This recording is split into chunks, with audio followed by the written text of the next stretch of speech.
actually go live?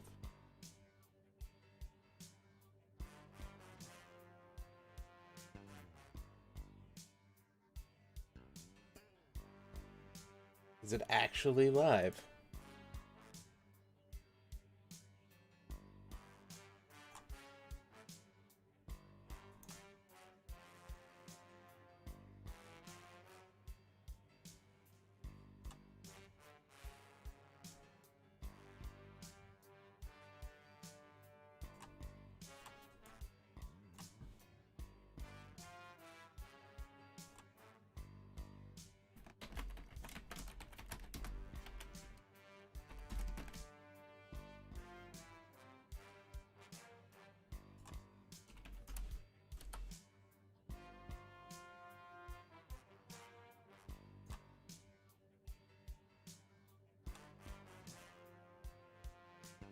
Hello.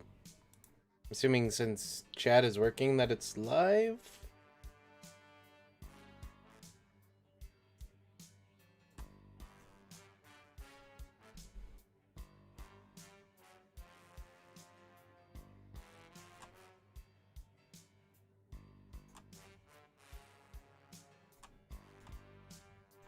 Cool. It's telling me that it's not live on my end, so I'm very confused. But I'm not going to poke it. I will use pop-out chat, that's fine. So hello. I think we're gonna do some Titans for a little while, maybe move on to some other stuff, but it's gonna be pretty short today. Got a couple of things with Garma left to do, these like 4 or 5 missions, and then this stuff. Gotta do all of Rumble Raw. We got a bit of Lala left to do in the, you know, Operation Apollo failing missions. But I'm saying like 3 sessions left at most.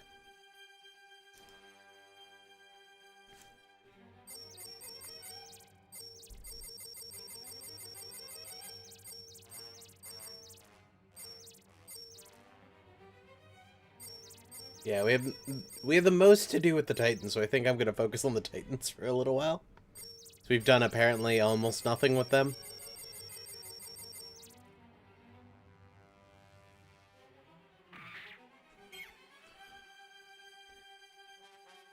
I mean, I remember Garma having a ponytail, but not really a mustache. I remember Bright having a mustache. It was a glorious mustache. Or moustache.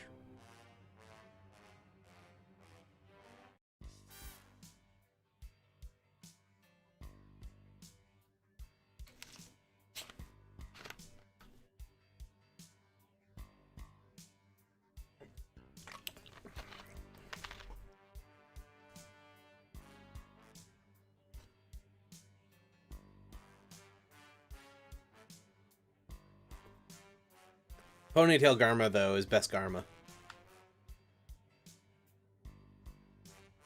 Did we finish off all of Jarod's? Yeah, Jared and Lila are finished, so I guess maybe new type development Shirako initially, and then once we finish that up, we can do some other stuff, maybe? Let's go. Hey, old bad guy. All right, let's go. Follow me. All right, let's go. Follow me. Focus. Don't forget where we are, or the gravity will grab hold of you. I actually get the reference to the name, which is weird, because I don't play fighting games.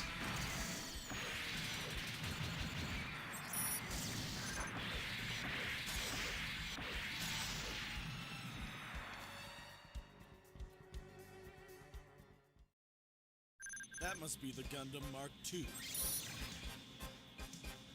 Yeah, you guys remember in episode 3 when, you know, they were just descending down towards the planet, Shirako shows up in the O and absolutely wrecks their face? What are you doing? And then, you know, Yazan hits me in the back 3 times. Then I knife him. Can't win.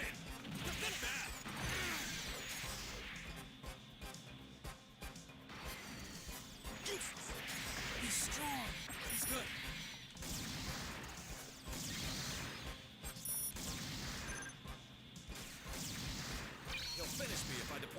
you. Yeah, Capricorn, you don't need to do that. We're winning. Also, I think I have a mobile suit that could survive re-entry, just because I'm so freaking heavy. Pass too close to me. You'd still be alive if you hadn't come close to me.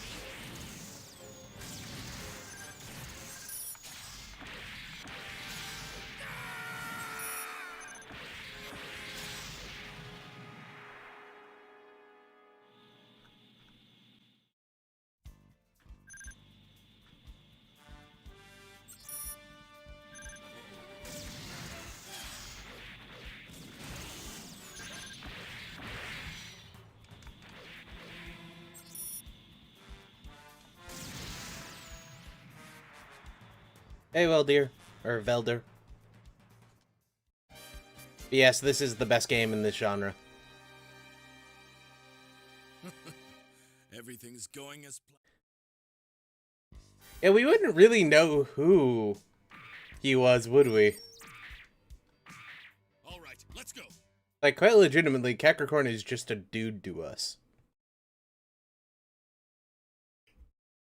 Let's go. Yeah, we got the Bellinok Shinanaham, so let's use it. Even though it's not very good.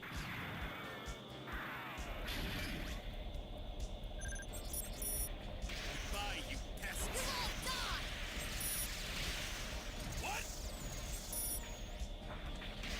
Simpleton.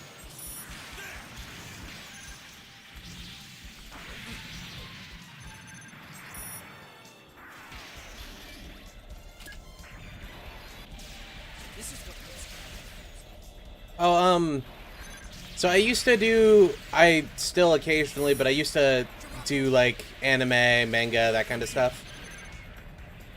Mostly, sometimes I would do technical translations. I did a couple washing machines back in the day. That was fun. Mostly Japanese to English. I ironically learned Japanese just to play Garen Screed and, you know, made some money off of it. At one time, I may or may not have translated a series for, you know, Viz that got turned into a dub. That was very bad, and I don't want to talk about it.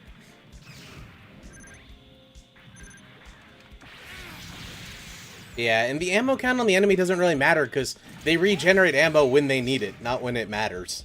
Like, you'll notice that while we're fighting Camille, he won't even reload, but regenerate. Bye, you pests. You're not getting away.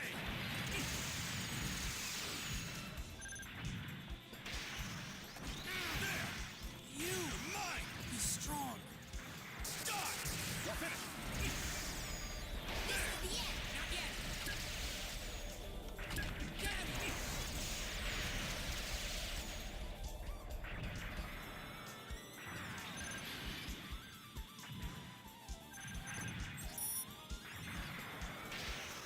Simpleton.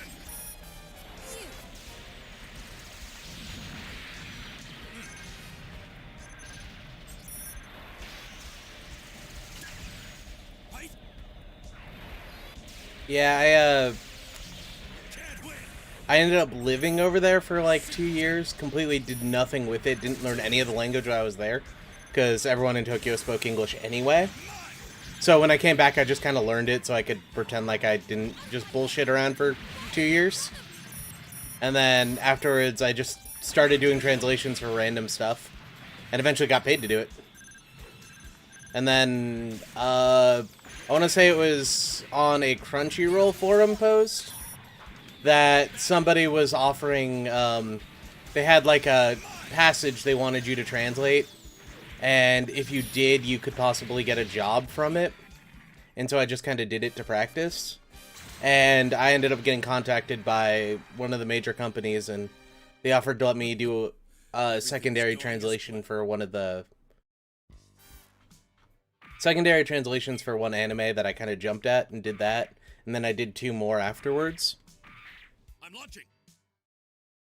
Yeah, I did 2 more after that, and then when the first one finally came out, I watched the dub and realized how bad it was, and never did anything again.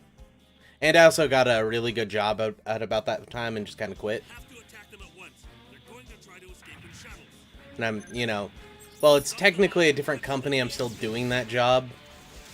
Because I moved companies, and then the company I moved to bought the company I used to work for, so I went back to working at my old job. Hey, Alformo. It was very awkward, but it's kind of funny that I became the boss of my old boss. Only we were in space. Not bad to reacting quickly. Also, I just got char kicked. This is bad timing. I approve. Good job, Char. Good move. Good move. Good move.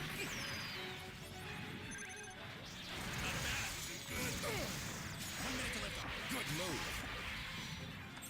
What are you doing? Oh, that's Roberto. Yeah.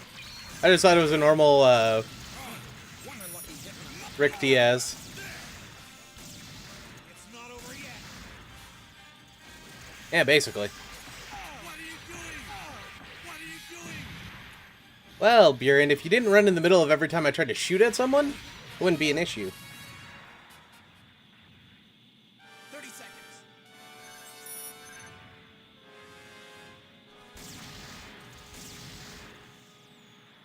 Oh, yeah, right. That's Quattro Vagina. Yeah, that's it. 4 vaginas. You're not getting away. Simpleton.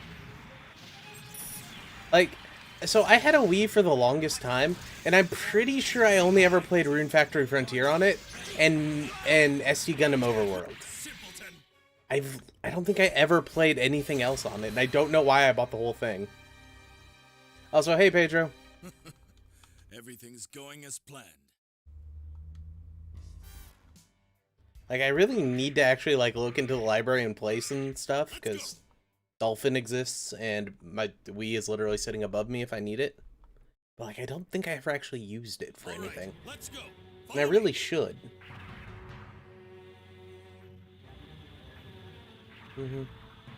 I played... Wait, was Xenoblade the one that randomly had on the Wii U, the one with the mechs? I played that one for like 30 hours, got absolutely nowhere in it, and then started playing something else, and that was it. You're not getting away. Be strong. What are you doing? He's good. You're not getting away. And, like, I think about going back to it, but like, I wasn't grinding that bad, and I spent 30 hours in it. Now you win.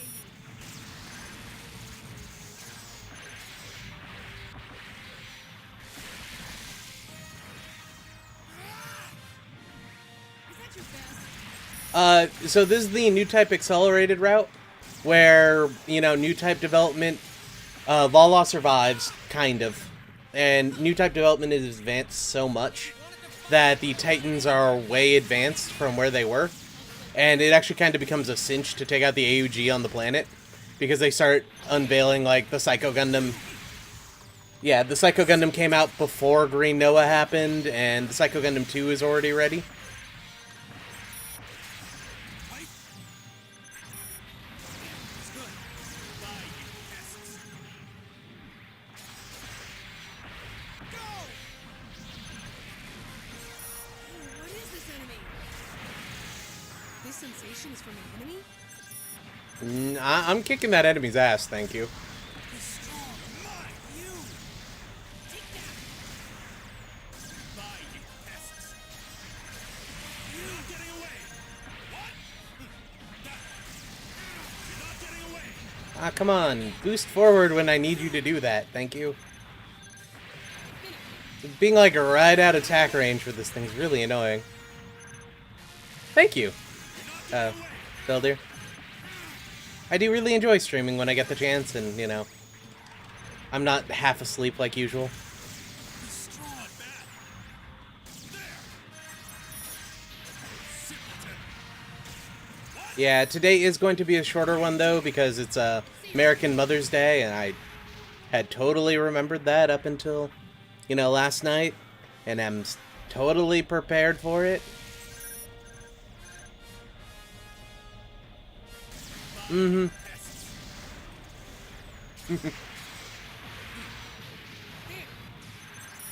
One day we'll have giant robots and they'll be pointless, but that's fine.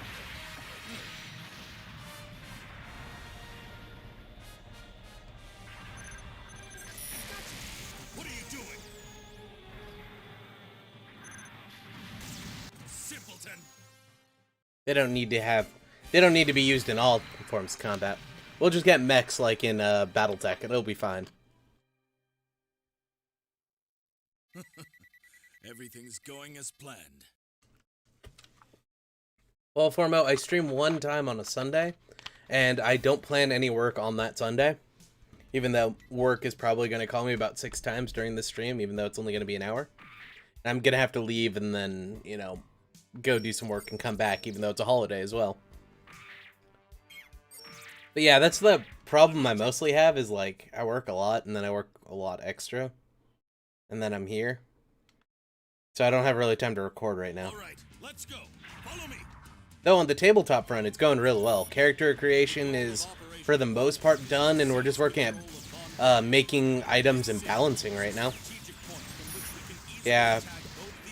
I don't think he's here, but Crossfire is, like, going crazy on mobile suit customization, and there's, like, almost 100 optional parts, all of which do different stuff. And it's a really in-depth system. It's kind of crazy. I wasn't expecting that when it first came out. Oh, yeah. I mean, having been one of the guys on the ground, I would not want to be one of the guys on the ground. It sucks, like, real bad. But if you can just, you know, like, carpet bomb a bunch of people, like, 10 out of 10, much easier.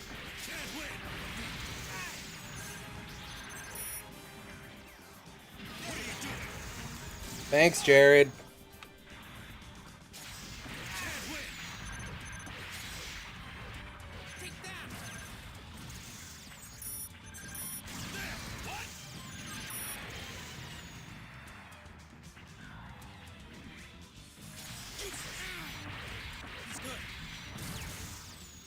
Yeah. Also, there may or may not be laser weapons in the IBO game eventually, like handheld laser weapons, which should be fun. The battery time sucks on them, but you can do a shitload of damage for a really short amount of time.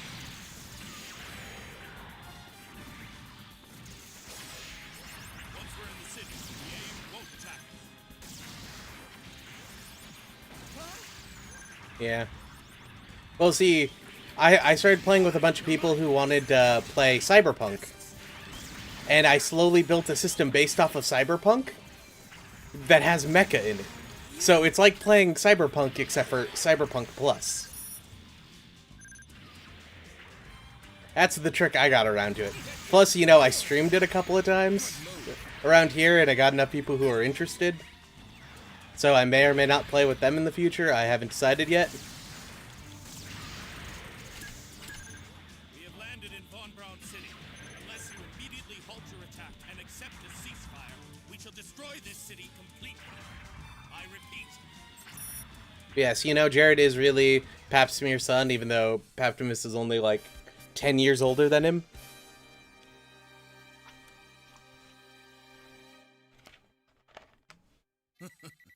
Everything's going as planned. Hey, Vex.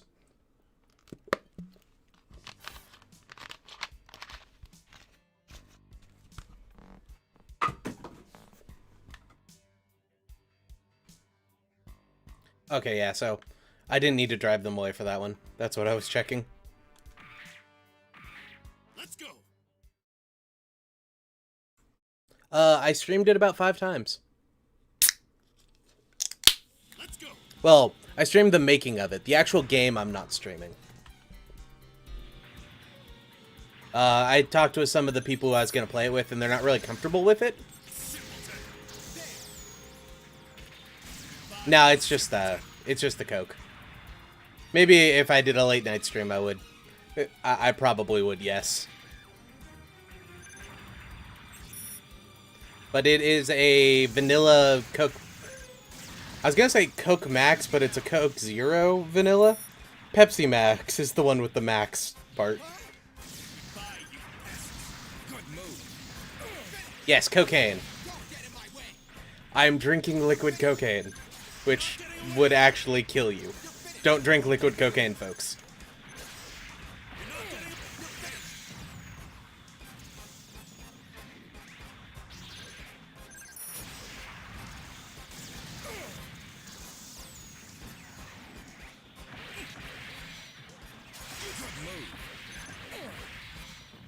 Don't get in my way. Good move. Good move. What are you doing? This is nothing. Good move. Oof. Hey, Nerf dude. Been live for like 20 minutes, so now you're good. Zeta Gundam, Camille, let's do it. Oh, in 1978, 13 people overdosed from trying to drink cocaine. No way. You guys don't have it these days, but there was this program in America called DARE, where they tried to shock kids away from using drugs by telling them all this kind of stuff. So I know a lot about it because it was on my final in high school.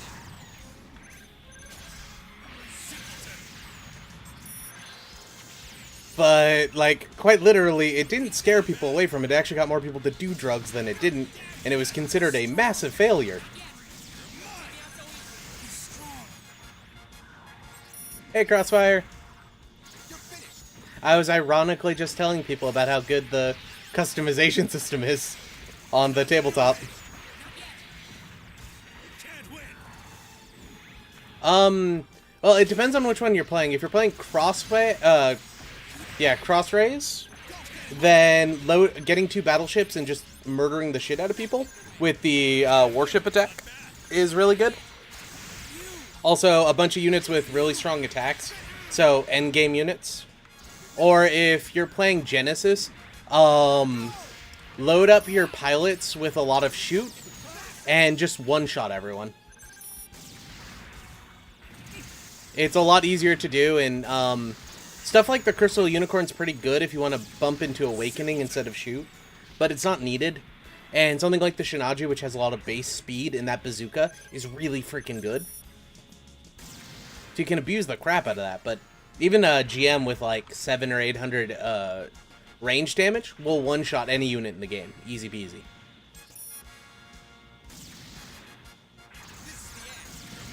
Oh. I will say, though, they did something similar with STDs when we were in high school. It scared the shit out of me.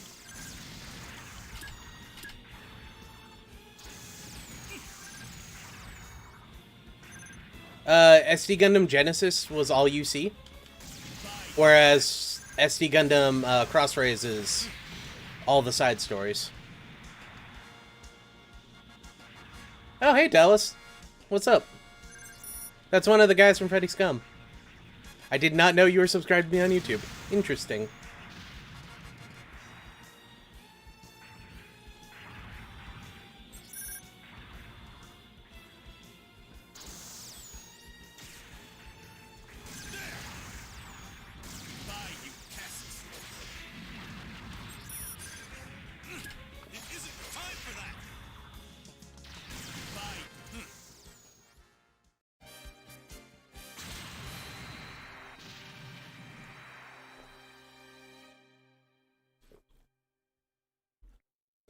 So the G40 Gundam Going as planned. is like a real life thing. They're actually building it and they're actually trying to get it to move. So the anime Gundam would win, like, hands down. But it's pretty damn badass. Like, it was supposed to be at the Tokyo Olympics, but since they're not really a thing anymore, we don't know. I'm launching. Yeah, Crossrays, like, crashes randomly if you don't have a super overpowered graphics card, because it's not very good at determining where, or how powerful your graphics card really is, and it, like, tries to overfill your video buffer. So if you're using onboard or if you're using a graphics card, it just screws up. I see you. You're finished. What? Ah, simpleton.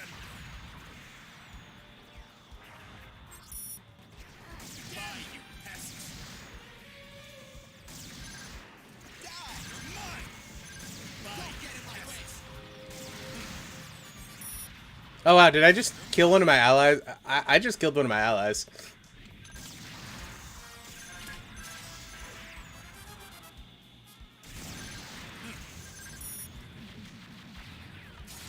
What are you doing?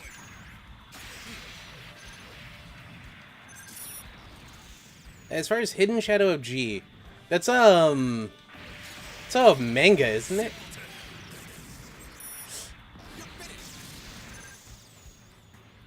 Well, he was in my way. Of course I killed him. He deserved it.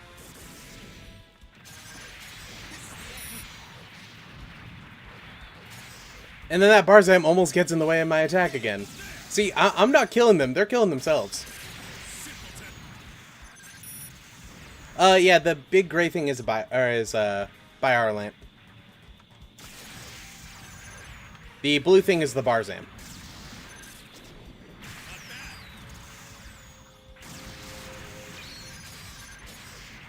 Yeah. Yeah, Jared's in that big gray thing. That's a Byerland, and then there's a Barzam who looks like he's trying to kill himself. But we'll get to that one eventually.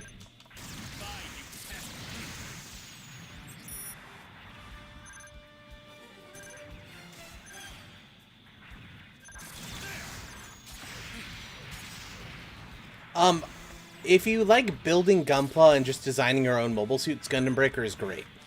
If you want, like, complicated combat and, you know, an interesting story, not so much. Though I will say, if you're going to buy Gundam Breaker 3, unless you have to play it on the PC. New Gundam Breaker is not good. At all. Everything's going as planned. So I would really suggest picking up Gundam Breaker 3 if you can. Specifically, the Break Edition has all the DLC, so you saved like $60 in DLC. I think there's 5 $15 DLCs or something crazy like that. As far as the Full Armor 7th Gundam, is my favorite version of the 7th Gundam, because they had a rail shooter section of it in the game, where it was like playing Encounters in Space. Again, but in, like, HD. It was great. And I really wish they would make another Encounters in Space. But it didn't. Yeah, I wouldn't suggest playing New Gundam Breaker, but if you can get it for about $10, it's fun. Anything above $10, though, not so much. I don't know how it still runs, but back in the day when I played it, when you'd get to the final stage, while loading a cutscene, it would be frozen for for about a minute. And you have to do that same final stage about 12 times. So I got really good in knowing exactly when it would load.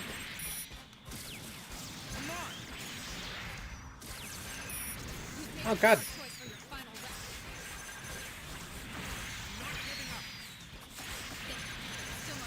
Yeah, I'm gonna end up losing this one for sure.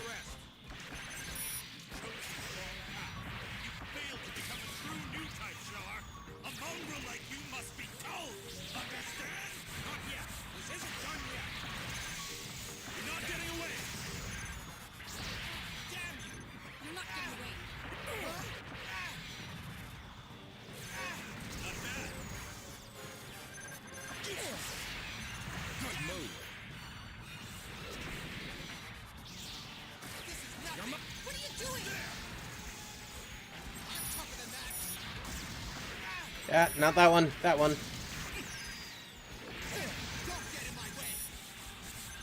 The Rick Diaz ran away. That's funny.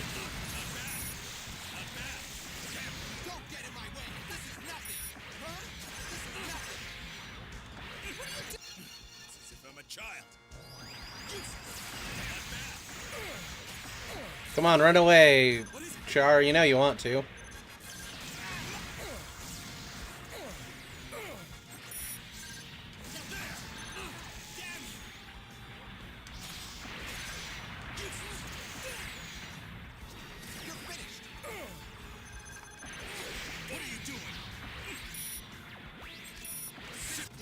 Damn it! Yep. It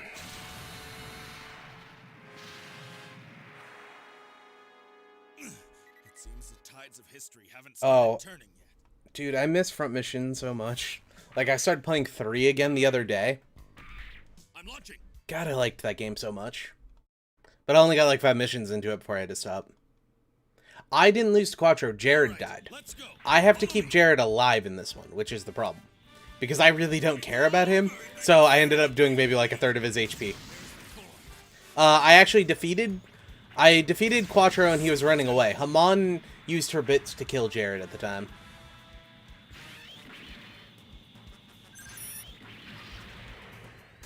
Mine. Simpleton. The Grand Zeong is the SD Gundam version of the Zeong, which eventually showed up in MSV. It is basically the best version of it, and it carries a sword for some reason. I like the Grand Zeong. It's interesting. It's kind of like the Zeong. They tried to turn the Zeong into the Turn X. It's a very interesting crossover, though it might have came out before the Turn X, so it might be the other way around. But notice how Jared acts when I'm fighting somebody. And this is the reason why the AI always gets killed. And why I don't consider much about the AI.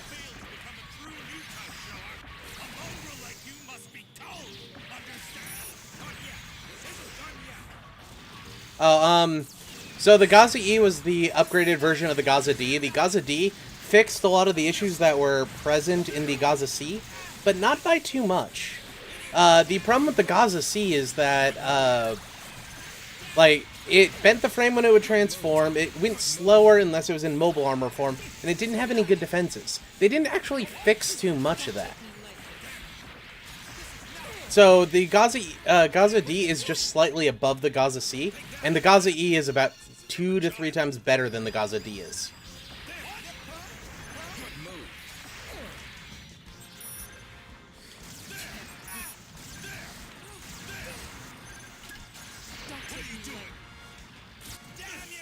Again. Yep. It seems the tides of history haven't started.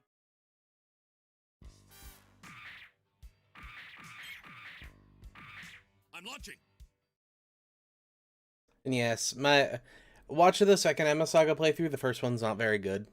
Let's go. It was more genuine because I didn't kind of like... In the second one, I just didn't care, and I literally abused everything to hell. But, like, MS Saga is such a fun game. Like, I really wish they'd make another one, but they aren't.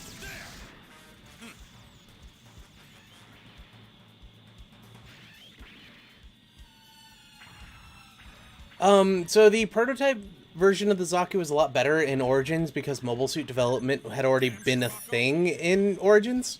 The gun cannon and gun tank had already been developed years before the war, and they just didn't use them for reasons. That was actually not from Origins originally, though. In the movie, they made that the case. The movie that came in, I want to say, 1990? Yeah, they made it so the gun tank and gun cannon were old models, and they were just testing the data on them to develop the Gundam. But because mobile suit development was so far ahead in Origins, the prototype Zaku was much better. It's still not too late for you to come back and join me. Give it a rest. You failed to become a true new type, Char. A mongrel like you must be told. I wouldn't use a gun tank now. I'd use a gun cannon.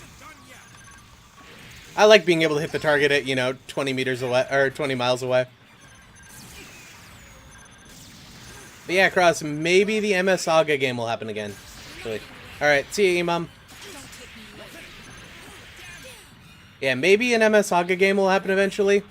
But my MS Saga games turn more into Escaflowne than they do MS Saga. But it could be fun.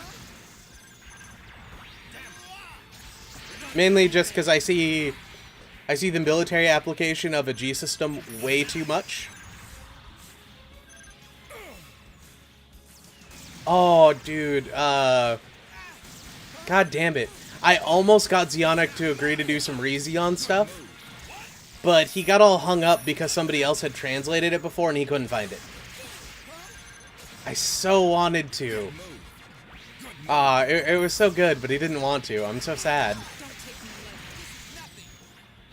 This is nothing. What? What are you doing? I won't die here. Don't take me lightly. Simpleton. Huh? This is nothing. Don't take me lightly. Okay. And yeah, the Dom 3 was the Dom from Re-Zeon. Basically, it was an upgraded version of the Dryzen, using parts from both the Barzam and I want to say the Kihar, one of the AOZ suits. And, ooh, excuse me, I don't know how that came up. Probably that curry chicken I had earlier. It was using parts from the Barzam and the Kihar, and it actually developed into a much better mobile suit for like the Martian desert. Because even though Mars is breathable, it's still about 90% desert at that point.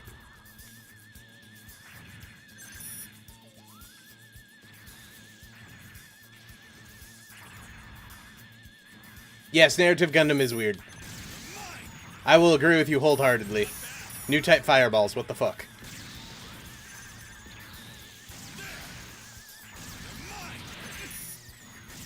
I mean, they have fireballs, but fireball isn't an area of effect spell.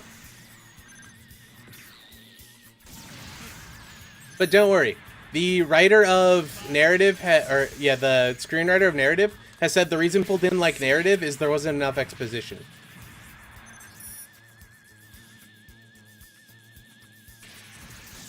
So in the manga, they're going to make it even more expository, and it's going to explain so many things.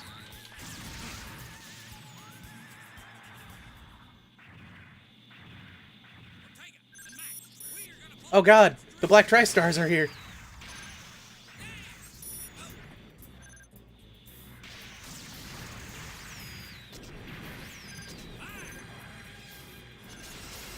The Guards type has better guns.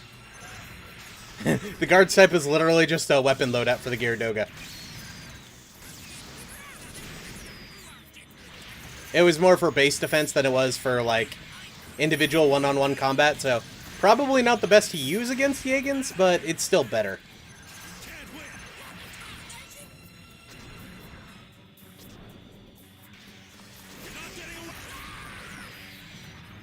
Hey, see you, Soul.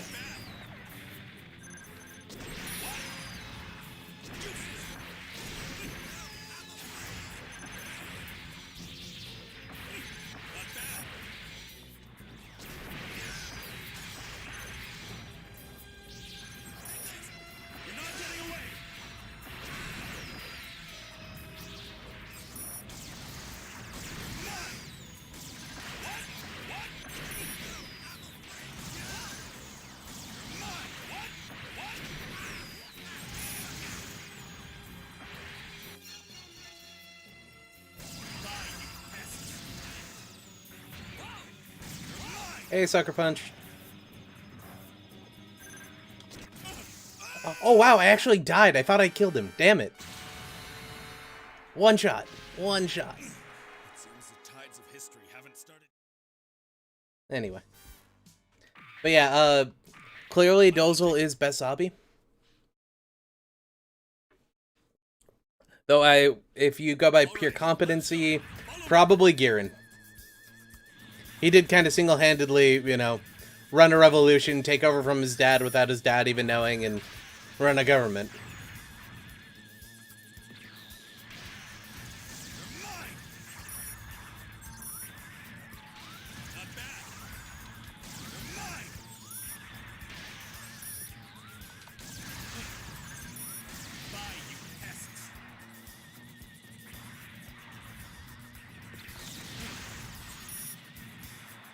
Yeah.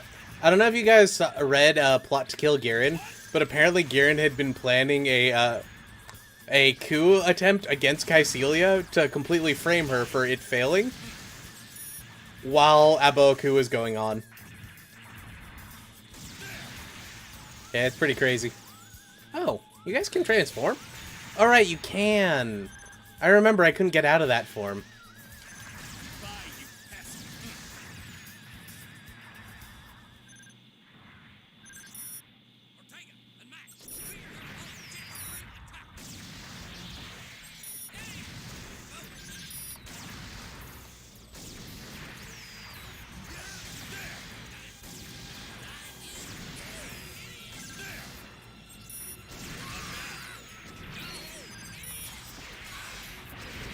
So the Shinaju was based off of the new and the Sazabi's captured data, though most of it was also apparently developed by a new type ghost of Char.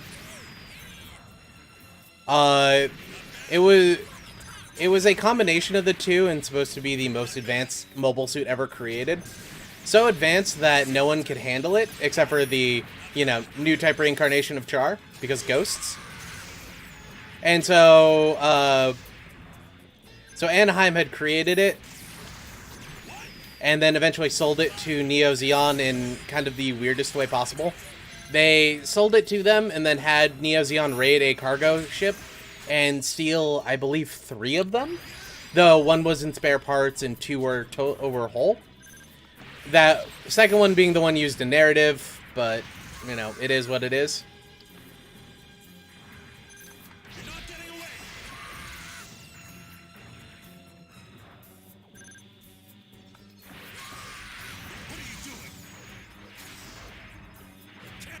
Finally, fucking hell. But yeah, the Shinaju appeared to be about literally 3 times faster than anyone else. And the bazooka it was using is somehow laser pumped, which made it more destructive. All right, let's go. Which is a very bad portrayal of what the Shinaju's all about, but it is what it is. All right, let's go. Follow me. But yeah, it was Anaheim's weird attempt to, create the best mobile suit ever. Except for by creating the best mobile suit ever, no normal person could use it. Unless you were crazy. And a ghost. Mostly a ghost.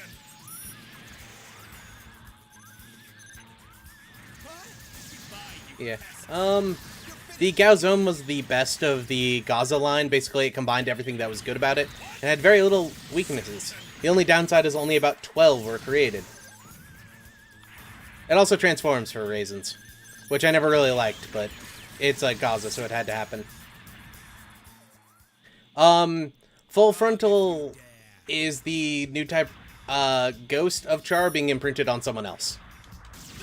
So he is about as Char as a Char can be as a Char. Also, these are some really powerful Gelgoogs.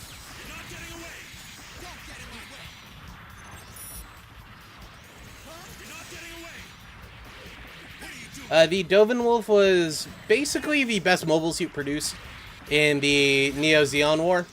It was basically the Zeon equivalent of the double Zeta at that point.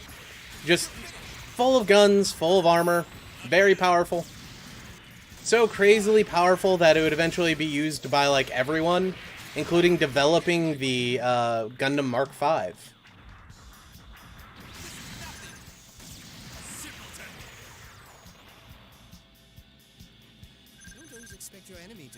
Amuro is dead.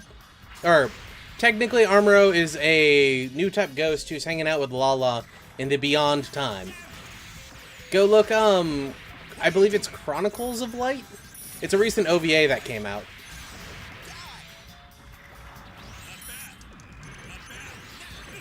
But basically, he's living with Lala in La La Land. And, yeah, the silver bullet's a thing.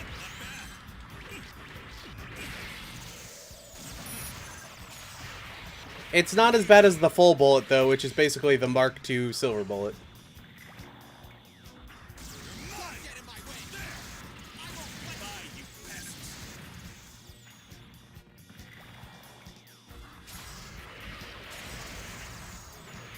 Oh my god, turn around.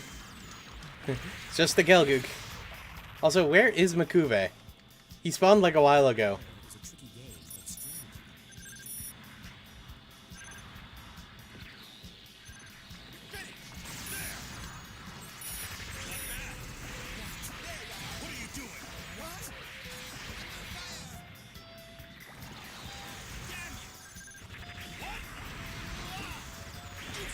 So we don't know very much about the Moon Gundam because the Moon Gundam hasn't happened yet. It's like 5 volumes in, it's kind of weird.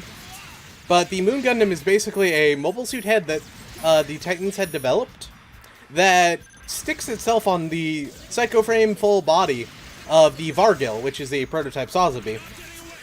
after it, like, literally Kali maws it and, like, sticks its head on top, and it just kind of works. We don't know anything more about it, though. But I am super interested in why. And the Hama Hama was basically a prototype, like, quasi-new type mobile suit, designed to be used not by new types themselves, but by people who have new type tendencies. And it had things like wire bits and that kind of stuff.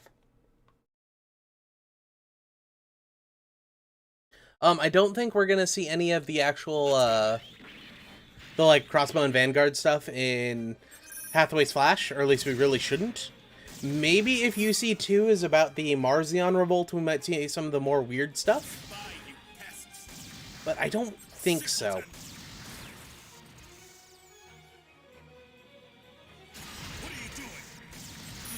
The head was some sort of offshoot of the Gundam Mark II.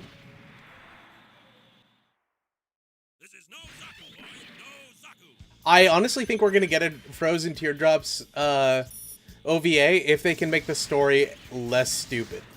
Also, he said the line when he's in a Marsai. What is with these incredibly powerful Gelgooks? It's weird.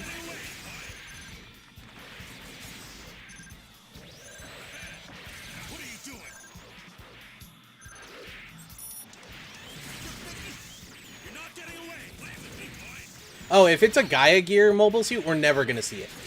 Like, ever.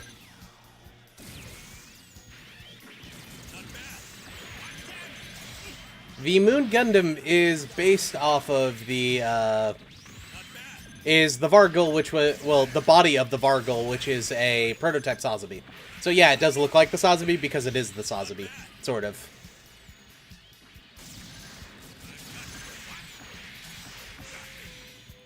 And the Troud's Rider is the upgraded version of the Pale Rider, which was a mobile suit developed by a bloke named Grays in October of the One Year War. It is way overpowered for where it should be. But it's the Neo Zeon had perfected the Hades system and gave it a bunch of weapons. The only downside is it's still pretty out of date because the base of it is One Year War tech.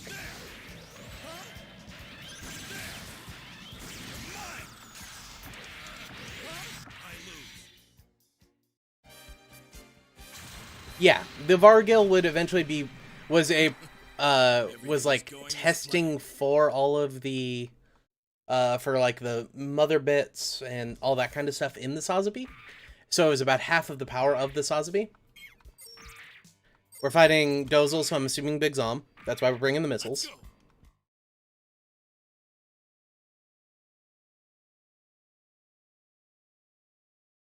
Let's go. You would need so much Psycho Frame in that ship for the NTD to do anything that it would be useless. It would take literally like hundreds of years to make that much Psycho Frame. Remember that the Unicorn had more or less 10 years of development of Psycho Frame in it.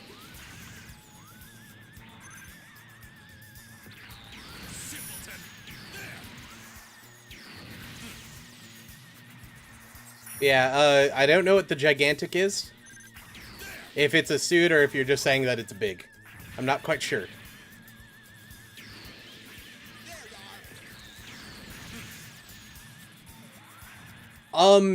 Psycho Frame is made something to do with Shogi? Not Shogi.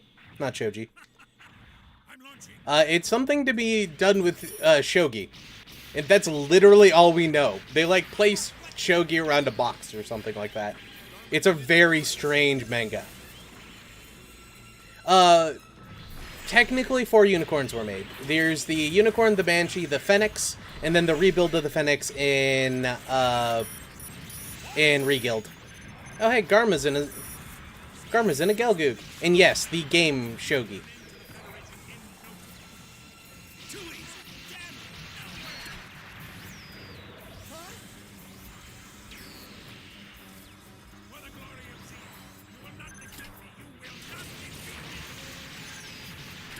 I told you, it's weird.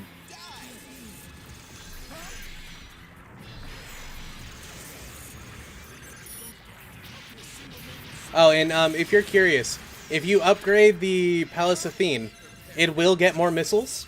They do not go on its back, though. It just kind of shits them out of somewhere.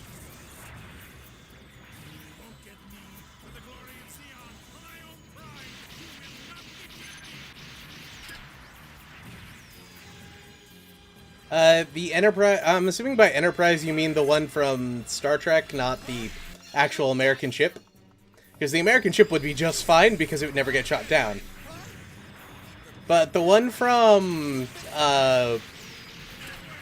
Star Trek would probably, you know, survive up until they showed themselves, and then somebody would kill them and steal it, and steal their faster-than-light stuff.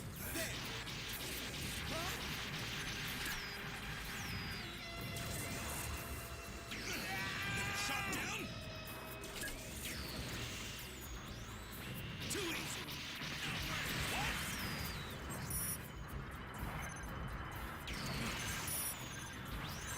Die. How can a single mobile suit?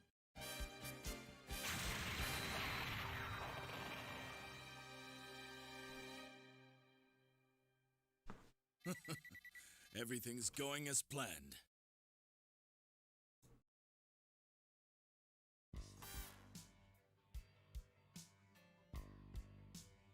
Alright then. Alright, so, Axis Surface, we now must murder Haman Khan. Which means she'll be in the Qubelay Mark II. My first Gunpla. Let's go. My first Zoid was a Shield Blagger. I remember that. I think my first Gunpla was a GM. I got like, for a Christmas gift or a birthday gift when I was, I want to say 7. I got a GM and a ball. And then, I want to say the GM was the first one I made, and then I made the ball afterwards. They're both high grades, and they were pretty shit, and I didn't even paint them. But it was fun. And then I think the next one I really built was like was the Kyrios, sometime around like 2006. It's not over yet.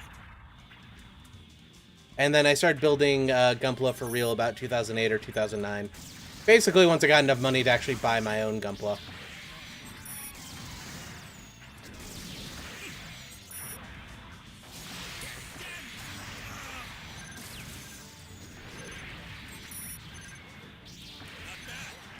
Yeah, no one knows why they didn't put I-fields on ships. The biggest thing you can say is they didn't have the resources to do it, or they couldn't make an I-field big enough, or whatnot, but honestly, they probably should have figured that one out earlier and done it, but they didn't.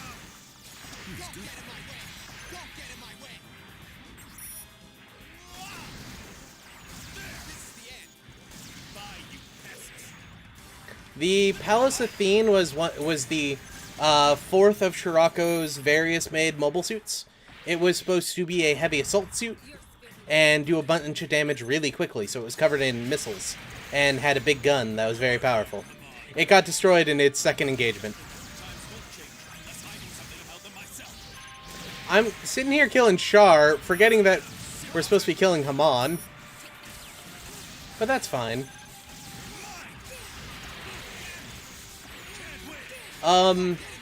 So half the ships in G-Reco had I-fields. All the ships in Tournai had I-fields. A couple of them in UC have them. I believe in one of these side stories, even a colony was working on a full-sized I-field, which was interesting. I think they eventually did settle on a colony-sized beam shield for moving through like debris fields and stuff.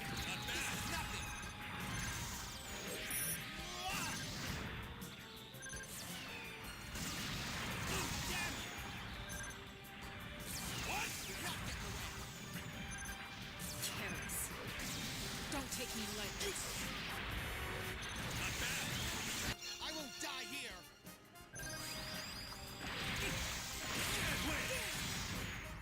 Shirako made cool mobile suits, but he didn't make any of them that were capable of mass production. And that was the problem with it. It's not about making one mobile suit that's really good, it's about making mobile suits that you can make a lot of that are really good. Don't take me lightly.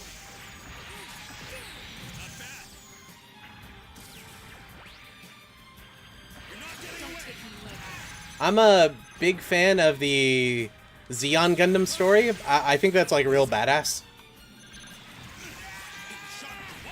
Oh no, Jared died. Who would have thought?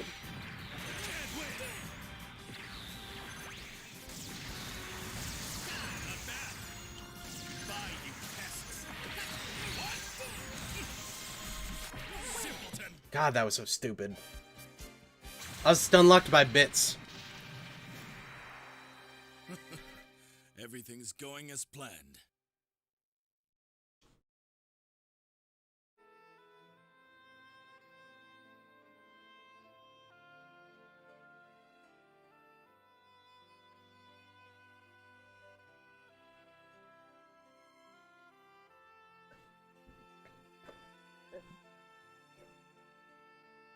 The Z1 Gundam was a captured Xeon Gundam that was repainted green and given a Gelgoog shield. It was used by a bunch of remnants who had captured it almost like at maybe like a week before the end of the war or something like that on the planet. And it ended up taking something like 20 units out when they finally ambushed it and destroyed it. And most of their ground forces that had sent to destroy it got destroyed. It was pretty cool. I'm also a big fan of the Zeta to Double Zeta era. I really wish they would make more stuff in that series, but they haven't yet.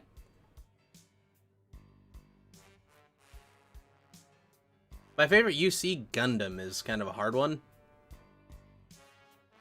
Like, I'm not the biggest Gundam fan. Like, I find one-shot prototypes kind of lame. I really like the bow, though. But if I had to say my favorite Gundam would, right now, probably be the Mark V.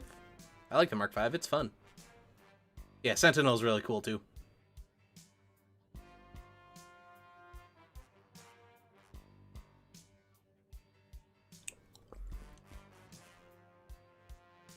Sentinel's one of the few UC Gundams that has an AI that actually shows emotion.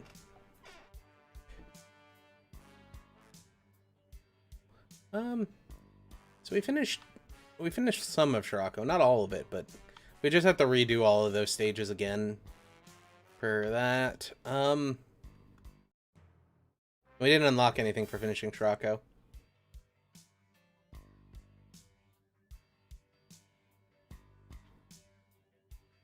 I don't know, I guess Capricorn? Get some Mars I love, maybe? Yeah, the Sentinel through, I was gonna say Bart Clay. Yeah, the Sentinel sends the main pilot out because the Sentinel fell in love with him and would rather die than let him die.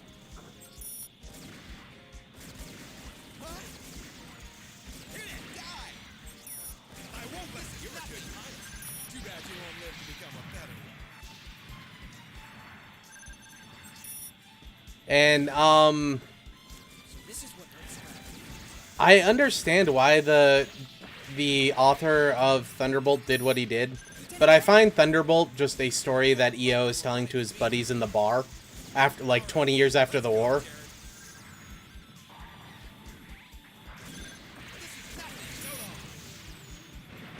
Like, I don't see his whole story as being real. But that's just me.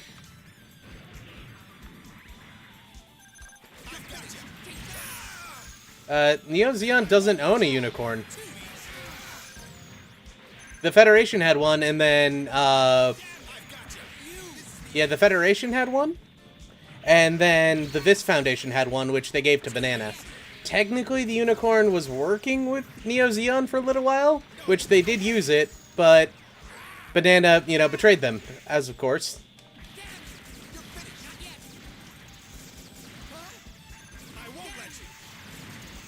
I'm a big fan of the RF Zaku as well. It's the rebuild of the Zaku from Mars Zeon. That one's pretty cool.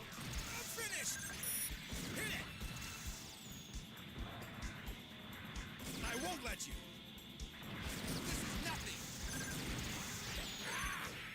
you. Just so you know, all the jazz in Thunderbolt is completely wrong. So it's new type jazz. It's not legitimate jazz. Oh, you mean in this game? I mean, Axis Camille would be kind of cool, but it would be kind of weird as well. Because it's like, what mobile suit would you give him? Would he just get a Hyako Shiki and be another Char?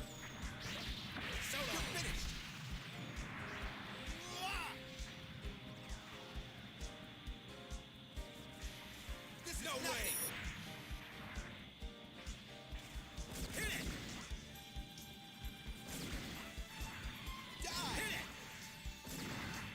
Hit it. There's probably Art of Banana in a banana suit. Damn you. I won't die here. The mass production Big Zom was significantly worse than the standard Big Zom. It was like, it didn't have its own eye field, it was about half the size, and it had to rely on just the 2 legs for propulsion, so it was very slow, so unless you wanted to airdrop it into things, it wasn't very useful. Hey, we got a God Plant. Awesome. Kakarikon, heading out. No, Camille was in a mental institution in Double Zeta for about 20 episodes. And then after that he gets out, he All right, let's helps... go. He helps Judah once, and then fucks off to the moon to become a doctor. He is very much alive afterwards. He's also in Last Son, though he refuses to fight at all afterwards. They tried to get him to help out with the CCA thing, but he refuses to fight. I look forward to your performance. I won't let you. Oh, Camille would be on, like, Char's side. Don't get cocky. Like, Londo Bell is basically everything he hated about the Titans. And then some. Yeah, he has some friends over there, but... We're within Von Braun City's airspace. Send out the Dogo's Gears mobile suit. Yeah, more or less. This is nothing. The RS Jarja is basically an upgraded equipment set for the Jarja from Moon Gundam. So, it's better. Live to become a better. But that's mostly just because the R Jarja only had a gun.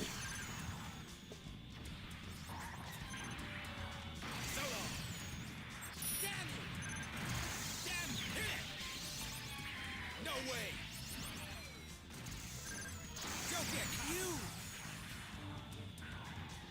Yeah, there's also kind of a mention in the side in one of the side stories that Judah may or may not have had kids with that Peru clone he saved. Well, with a Peru clone who most likely was Peru 12, who he saved during Gundam Evolve. We don't know if it's true or not. So it's probably just them making jokes, but I find that kind of hilarious.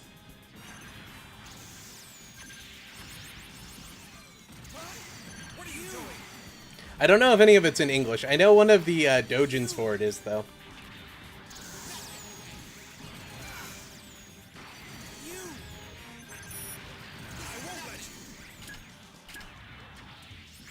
I won't let you. I did Armored Core for a while and got a bunch of bullshit from it, so I probably won't play Armored Core again. But I might play Front Mission at some point. I wouldn't mind. It's just the one I want to play is Front Mission 3, and it's god-awful long. Which this game was also god-awful long, so I might stream it, I might not, I don't know. And accept the ceasefire. We shall destroy this city completely. I repeat.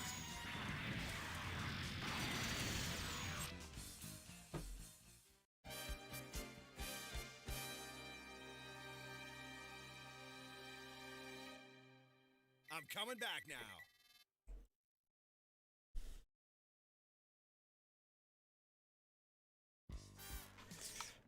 If I was part of CCA, I would be helping out Amuro because I know what's going to happen when they drop Axis. It's going to create a secondary moon and completely destroy the planet. All right, let's go. This is the Alexandria. Protect the canister of G3 gas. Received a message from Colony 1 asking for a meeting. We can't accept their surrender. This war Dude, will never end unless we like, tell everybody what a Tornado Gundam Gunpla is, I just love that concept because it's like, far beyond us. Tornado Gundam's one of the few things I love about the SD Gundam, or one of the SD Gundam suits that I absolutely love. Just because how much it makes sense. All communications were blocked. That's what happened. Yes, yes, sir. Their sacrifice will save millions of other lives. We I do have a copy of 5. I need to figure out how to do the English patch to it. I know that that's a thing, right? There's like an English patch for 5.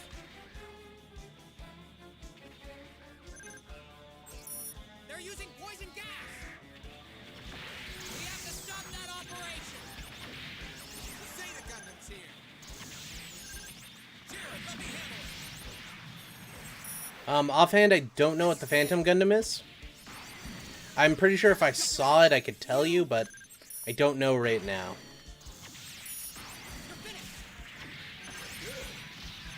But usually with those obscure side manga mobile suits, it's because whoever did the initial translation called it something that vaguely makes sense compared to the word, and in my mind I've always called it something different. That's usually how those things go. Be strong!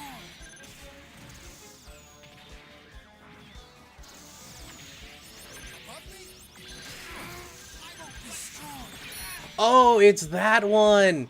Yeah, so it's a version from Crossbone Ghost. Basically, the Minovsky movement system that it uses is kind of incomplete, so it's constantly sending off energy. Or it might be flawed or incomplete, I forget which one. But it's constantly, like, displacing energy on it, so it actually appears that it's on fire. And it's like green fire in space. The Gelgoog Thunderbolt version is just the Gelgoog with, 2 shoulder shields. And a slightly better gun. Oh, the flames are purple? Don't get cocky. The Zephyr Gundam came out during an alternate version of the 1 Year War. So it's quite a bit inferior to the Alice. Coming back now. Basically, the Zephyr Gundam was built in a alternate version of the 1 Year War on the moon. And it was just designed to protect the moon. It was kind of a little weird. Alright, give me 1 second. I will be back.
Alright, I'm back.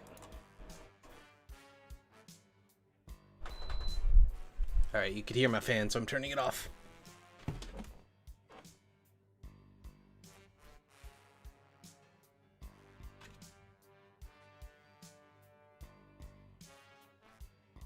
Ooh. Okay, so we have... Oh, oops, I need to actually click on the window.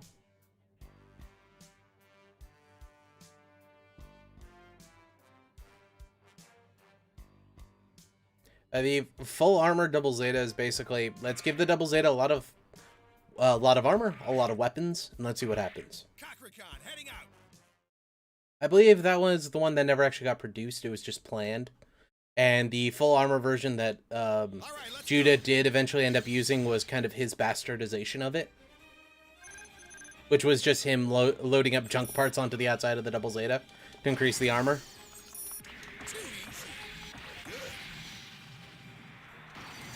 Well, so the premise of the reason with the shields is they're fighting in the Thunderbolt district, or sector, whatever you want to call it, and there's a bunch of debris everywhere. So, if you don't know, in space travel, there's an issue kind of with something called micrometeorites, which are like, rock size or hand-sized rocks, or slightly bigger, up to about the size of a car.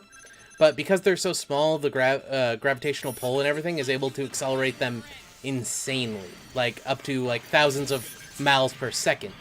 And if they slam into your ship or anything, it'll put a hole through it. So you have to have protections against it. Those shields are ways to protect from, you know, debris and everything that got blown off in a battle 60 years ago, or 6 months ago, or, you know, something that's been accelerating for 6 million years. I won't let you. I won't. And that's why there's all the shields. But I think the author just liked the look of, like, a serious one-year war story that, you know, mobile suits actually protect themselves. He's strong. I said I'd protect you, Jared. You. This is nothing. Finish. He's good. What are you doing? Yeah, ships are powerful enough to protect against that kind of stuff. What about the mobile suits? It went down.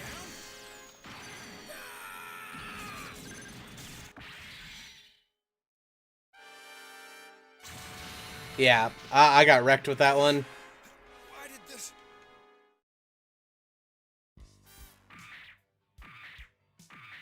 Let's go.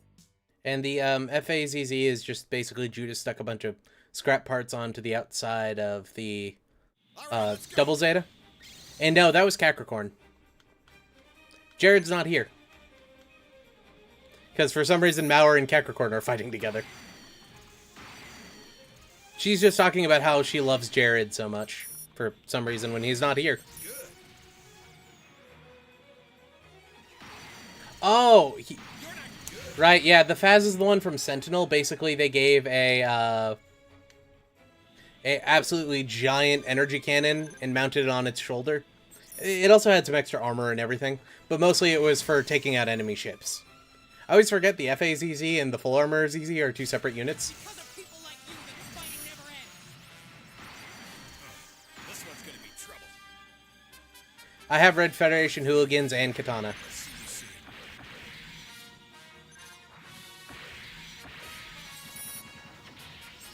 you soon. Ugh.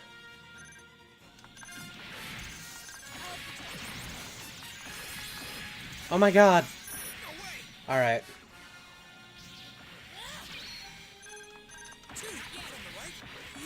Fuck this fight. Seriously, can you distract any of them so they're all three not attacking me at the same time?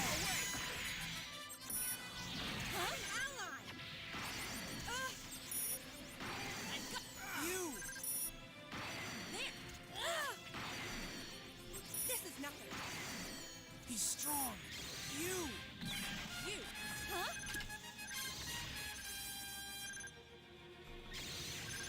Not yet. That's fine. Damn. It's you. Stop. I said I'd protect you, Jared. Good job, Mauer. You're in a better suit than I am, and you're still garbage. Strong. Huh?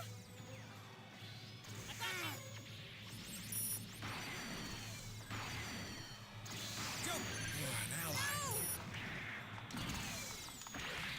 He's using him as a shield.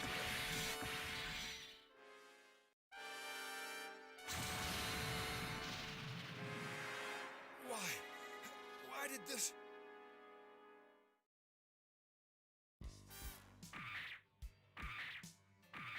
All right, let's go.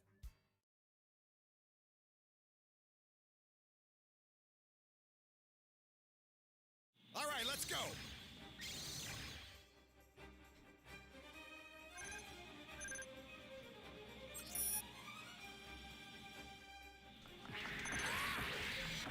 So long.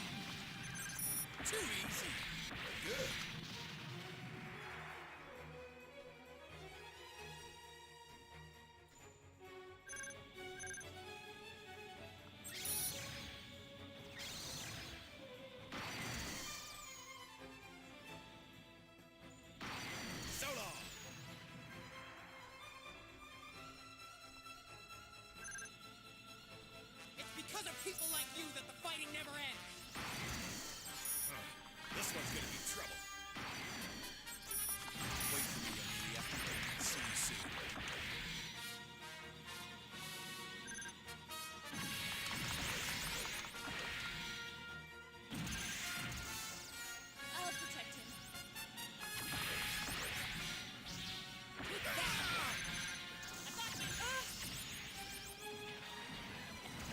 Come on, Mauer, one job.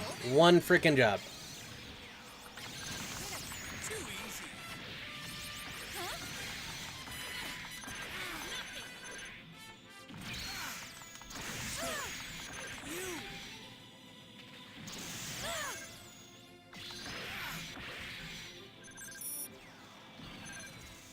I said I'd protect you, Jared. I won't let you.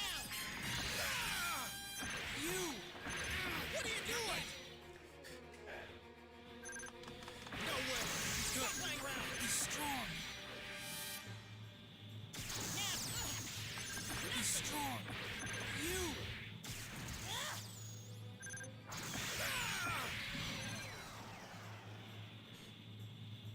It went down? He's using him as a shield? It went down? Damn you! What was that sensation? Too easy. He's good. No way. I'll get you.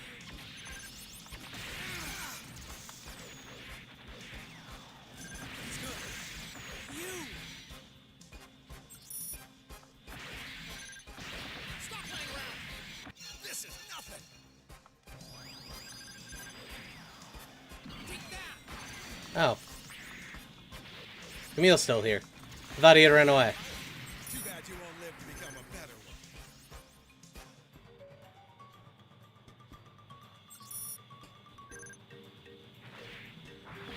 Finished.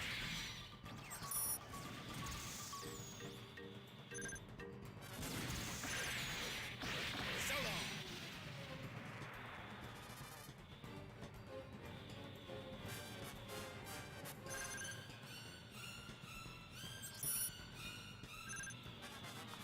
No way. God damn it, Marsai. I won't let you. Hit it. Cool. Whatever. Hmm. I'm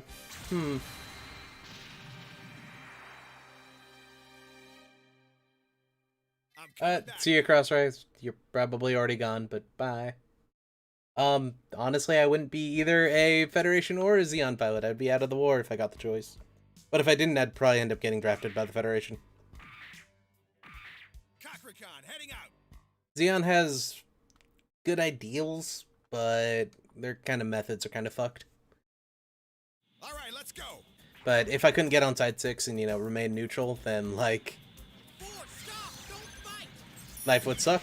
Stop! Think about what you're doing! You're not well! So the Zeta Gundam's here. You're slow. No way. Good move. You. What are you doing? Ford, stop! You're in front of me, you cock bastard! I'll get you. Finished. Well, you gotta remember that the original Xeon existed for, like, what, a couple of weeks before Xeon Tycoon was killed? Hey, you have to get out of the Psycho Gundam! Hurry! So, as far as you know, the original Xeon doesn't really exist. The zombie Xeon was always the one. Or was always the version of Xeon. You're no way. He's strong. You. The More Brotherhood, or Side 4 doesn't exist after the 1 Year War. It only gets rebuilt, like, right before CCA. He's strong.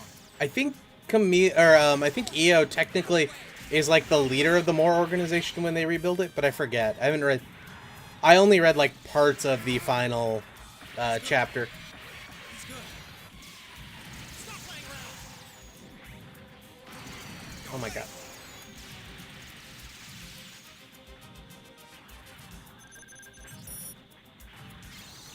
I won't let you. So long.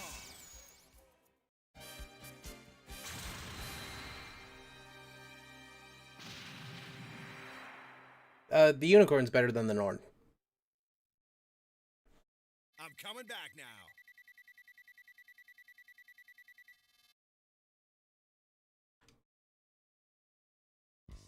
Like, the Unicorn was more powerful than the Norn, even with a worse pilot.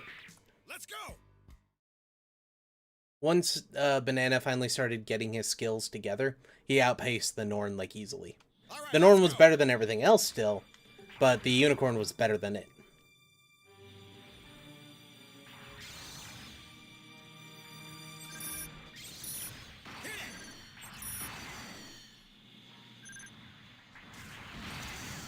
I'm finished. Take that. I'd like to start by asking good. You're finished. All Federation citizens, we mean no disrespect by taking over this place. Too easy. Stop playing around. There's one thing I must disclose before I say what I came to say. I have a take that. Good. I've come to you today as someone who carries within him. Don't get caught. Aspirations of Zeta. Do not think of me as sharing the principalities. You're a good pilot. Too bad you won't live to become a better one. Zeon Tycoon's legacy has good to do with greed and hatred of the Sabi family. He did not build The original Commander version of the Zaku is better than the Origin version. The Origin version was only 30% faster than the standard Zaku, whereas the original version was 3 times as fast. No way. Good. You're a good pilot. Too bad you won't live to become a better one. He's strong. Oh, the Garibaldi Beta is much better than the Action Zaku. That's like comparing the Zaku and the Hyzak. The Garibaldi Alpha versus the Action Zaku also is... The Alpha is better than the Garibaldi... or the Action Zaku. I've got you. Damn you. Don't get caught. This is it for you. No way. Good. This is the end. This turning point in our history. We have to fight amongst each other. Yeah, the Dom versus the Dryzen isn't also very unfair, because the Dom is faster, but the Dryzen's like 15 years newer, Go down. and actually capable of using beam weaponry.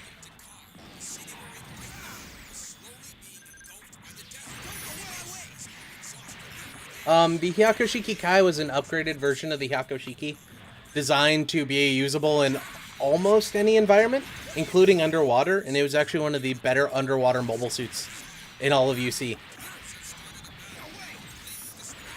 It wouldn't really get used, though, because it had better armor, but it was also a bunch slower than the original, which kind of defeats the purpose of most people who use the Hyakushiki.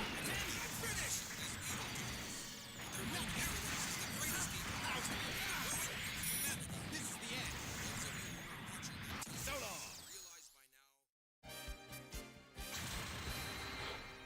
long. If you guys remember, Sable was actually a good pilot. She wasn't as good as Amuro, but she was better than the average Federation pilot. The reason it's so good in Genesis is because you get it in the final stage.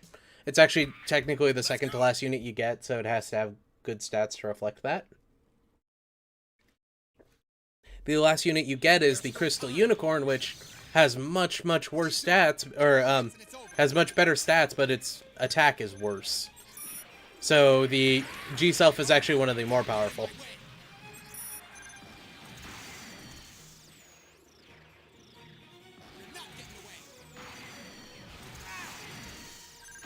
You're a good pilot.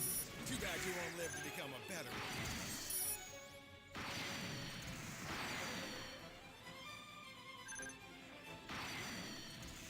I won't let you. I won't let you. You're a good pilot. Too bad you won't live to become a better one. You're a good pilot. Too bad you won't live to become a better one. Hit it! Why it's the best in the show is because it's the main character's suit. Getting away.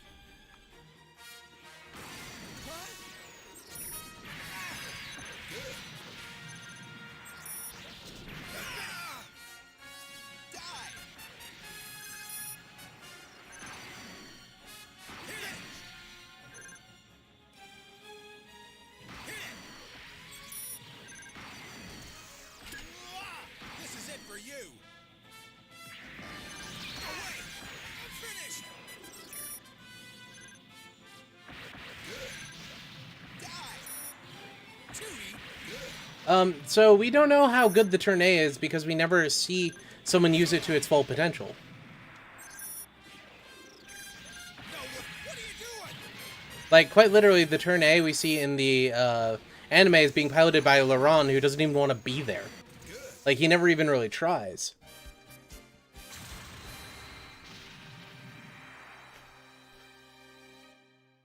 I'm coming back now. If the Nether Gundam was in Cross Race, I would totally use it. It's not, though. I wish it was. That'd be awesome. Kakarikon, heading out.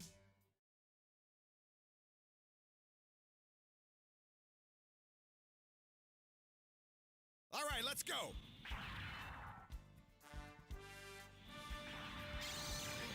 Yeah, now instead we only get the Burning Gundam and the Rising Gundam and the Schneider Gundam for some reason. The Jagen is better than the GM3, but just by a little bit. It's also cheaper, which is why it was used over the GM3. You're a good pilot. Too bad you won't live to become a better one. Reckless. The DLC in Cross Race is bad because they realized that people would pay a lot of money for what amounts to something that they were going to put in the next game anyway. So they're literally just using it to fund the next game.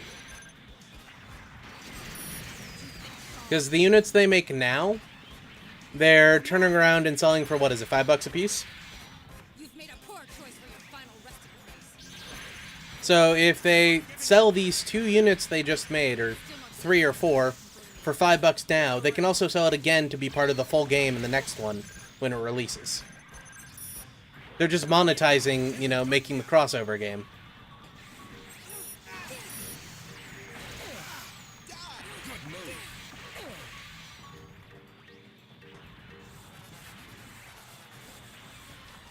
But yeah, Error, is the strike piloted by Kira or not?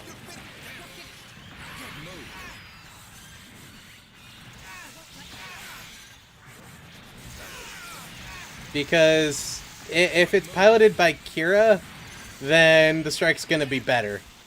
If it isn't, then no.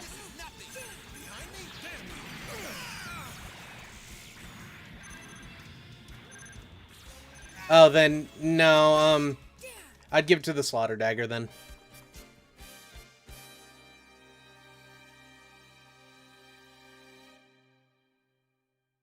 I'm coming back now.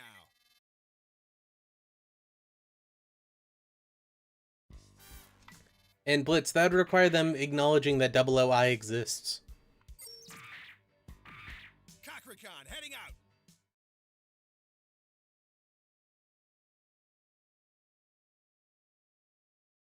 All right, let's go.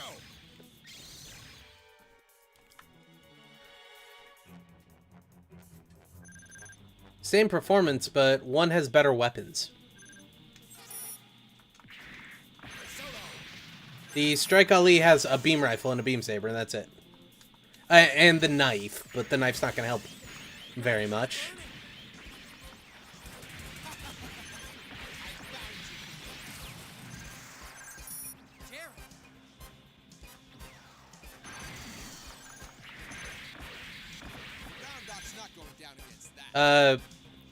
And alternatively, the strike can be torn apart by dragoons because dragoons are beams. So it just determines who has the better range, the remote operation weapon or head Vulcans.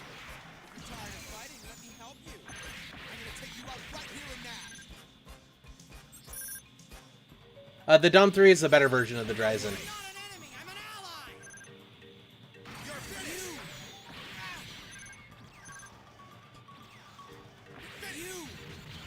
Hey, Cross Race was the 18th bestseller on Steam in November. I'm pretty sure we're getting another one.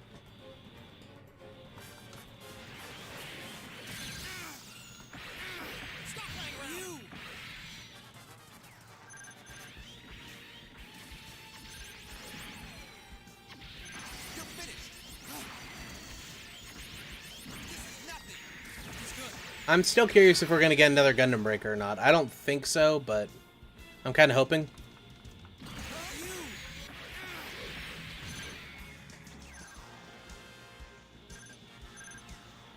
Yeah, I don't think they would port Gundam Breaker 3. Gundam Breaker 3 is... There's some weird legal issues going on with Gundam Breaker. That's why they switched to New Gundam Breaker. But apparently, according to some people, that they're still labeled on the project, so that means that they can't be having any issues between the two companies.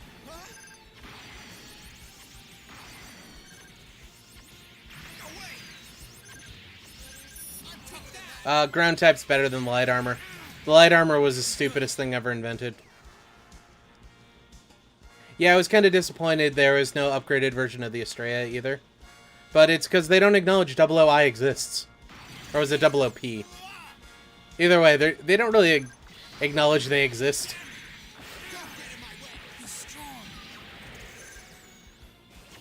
And the Providence would win hands down against the Gun Barrel Strike.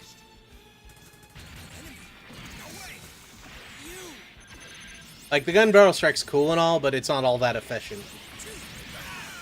It's basically just a strike with some remote weapons.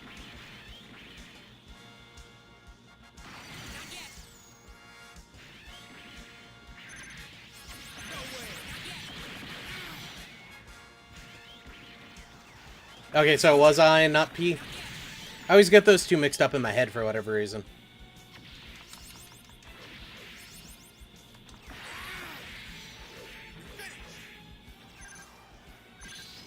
Oh, that might explain why.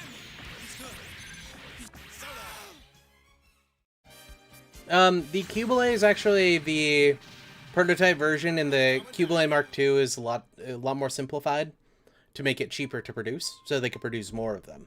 There's also an MP Cubile. I would honestly give the edge to the Cubile, but only barely. Some of the weapons on the Cubile Mark II are better.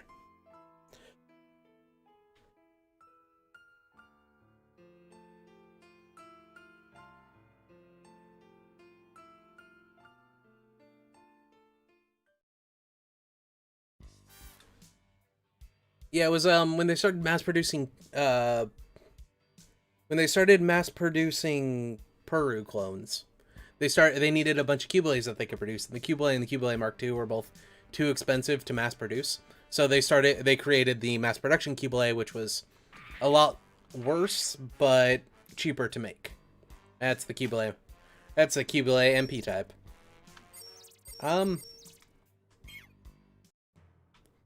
The Pale Rider's all around, hands down, better than the Blue Destiny. Also, the Pale Rider was built before the Blue Destiny for some reason.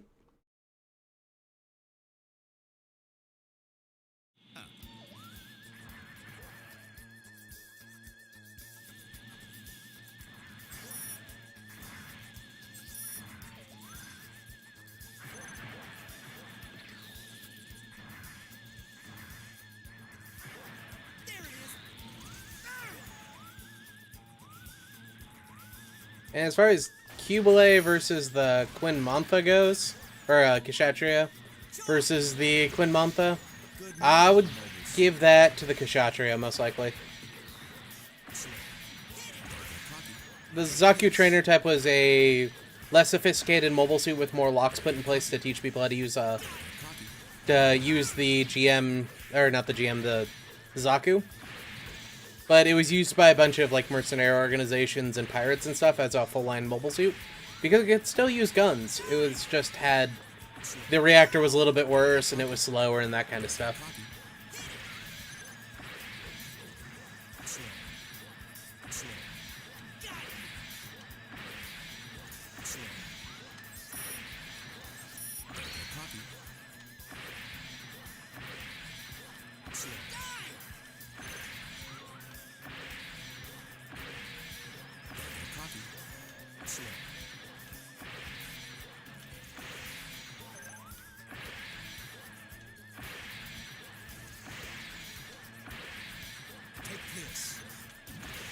So this is the battle where Garma's going to die. And as long as I don't get hit by sitting right here in the middle of it, I'll get a bunch of points. But Amuro doesn't quite understand that there's something below me and to my left. So he's in turn going there and shooting at the Argama itself.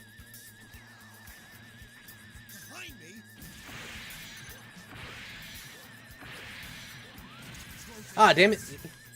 He figured it out. Dharma. Blame this on the misfortune of Earth. What? Misfortune? You see Garmin, the Suderoi. Indeed a very good friend. Don't take it personally. You can thank your father for this. You double-crossed me, Char? No, the Federation does not have tight control on mobile suits. Lobby family, and I will go down in Why? No one knows, but they don't.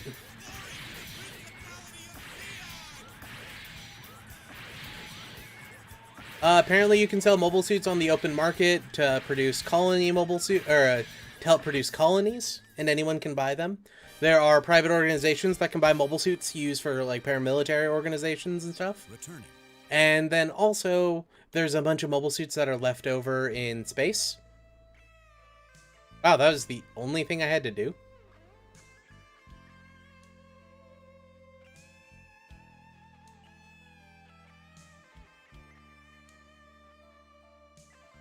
Alright then. Did I fuck that up? I might have fucked that up. What else was I saying? And then there's a bunch of mobile suits left over from the 1 Year War that was just kind of floating around in space that they could pick up.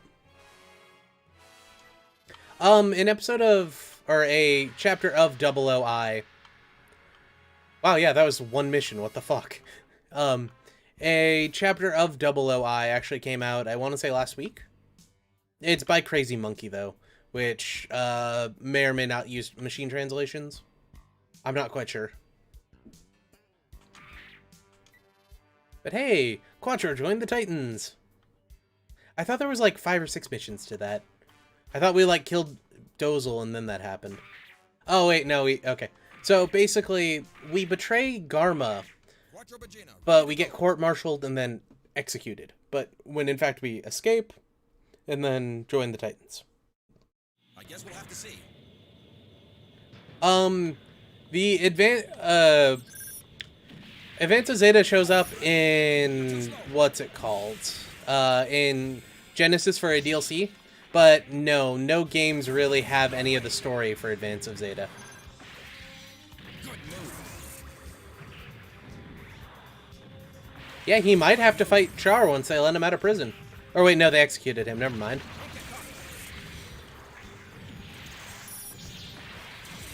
Yeah. Oh, this is just a normal Big Zom. I thought this was Dozel. I should have gone with the bazooka. Oh well. Put an end to the Federation in no time. I'm launching now. Take over. Oh, the Zaku patrol type, I believe that was just a long-range Zaku 2. It had slightly heavier equipment so that it could go further into the field while they patrolled. The Zaku 3... Wow, Dozel's in a Psycho Gundam. The Zaku 3 recon type was something used on Mars. It was basically the Zaku 3 equivalent of the Isaac. Why they never made a scout version of the Zaku 3, no one knows. But they eventually did it on Mars, so it's fine.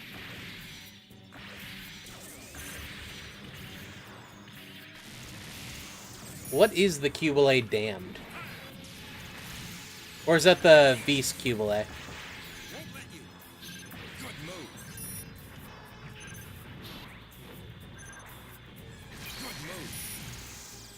Good move. The Zaku 3 late type is literally just the Zaku 3 that was designed for what's-his-face? One of the guys from Double Fake. It's a lot more streamlined and easier to produce, i.e. cheaper, than the standard Zaku 3. It kind of looks like the Hyzax Special.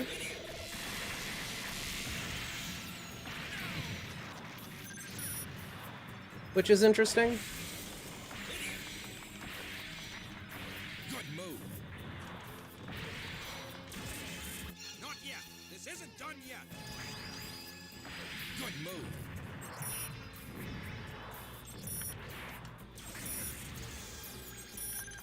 Won't let you. All right.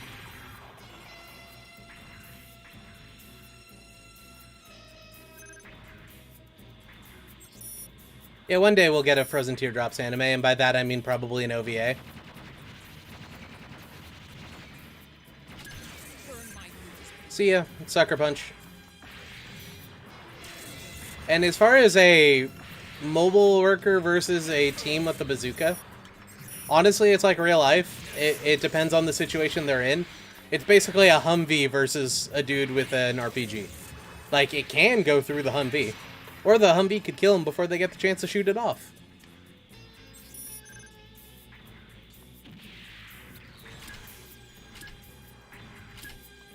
Alright, yeah, I lost the arm. I can't reload. Shit.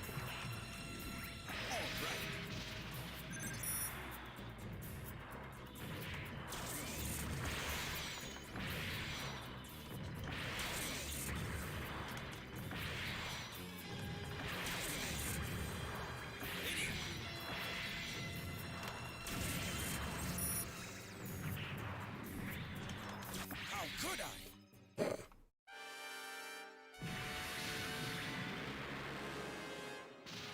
Withdraw. Yeah, that wasn't gonna end well. Like, not at all.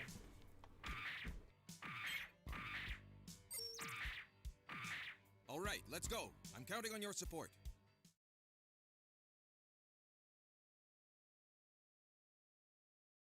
Good. All hands, stay alert. Sadly, this is the shotgun bazooka, so it's not very good. Take that. But if we do this, we can actually damage him now. Makes fighting Big Zom so much easier. Take that. All right. Ah, damn, he hit me. Hey, that is actually a storyline we did. You know, Dozel surviving the 1-year war and mass-producing Big Zom. It happened. Yeah, basically. It's all about that initiative roll. That, or if you got a good enough place and they don't notice you. Too slow. Ugh. I was actually trying to lock onto this guy the whole time, but it targeted me to Big Zom for some reason. Take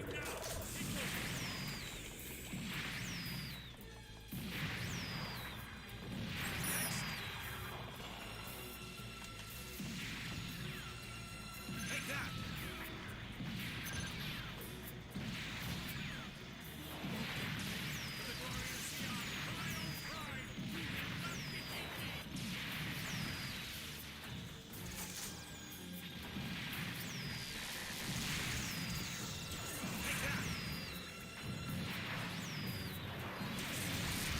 Good move. You're finished.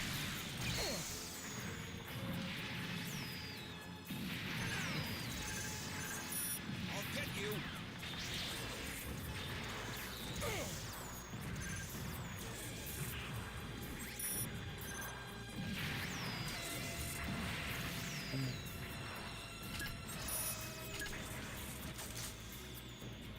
All right.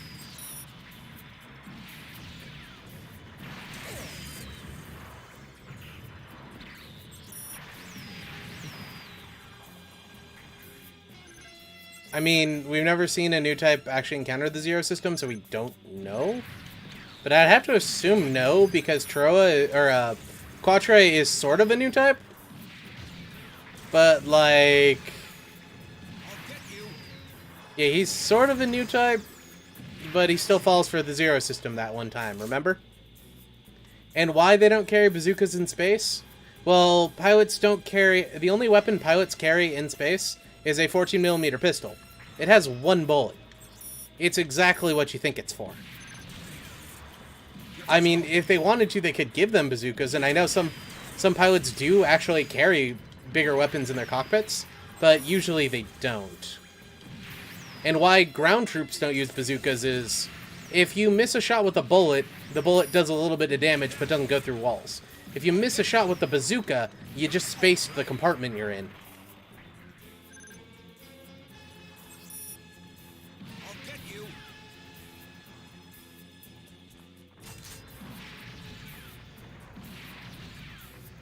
Take that. You're too slow.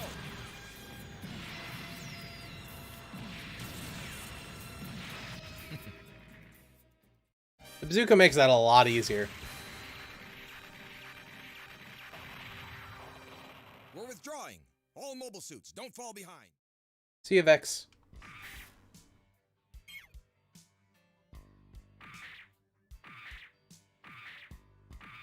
All right, let's go. Also, Quattro and Amuro are teaming up in this one. An investor always asks for the impossible. I see it. You deserved that one, Amuro. I totally didn't do that on purpose. Take that! You're too next. Yeah, Ecos had him. Remember that Ecos was Special Forces. They were trained to do it. Brother, stand back! I wouldn't trust an enlisted with a rocket launcher. I have seen someone blow their own fingers off with a grenade. I would not trust a normal person with a rocket launcher.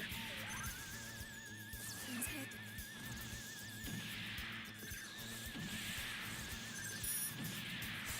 This strength has confirmed my fears. I must shoot you down or Shar will be destroyed. I'm afraid you came too late. Char's already dead, Lala. Sorry. Too late? Oh no. Why should you wait so long to appear in my life? Why now? Why this? How can you keep fighting with such conviction? Your great strength, you have no one to defend and nothing to fight for. Well, it matters. I call it Ecos. Like, E-C-O-A-S. Lala, stop playing around with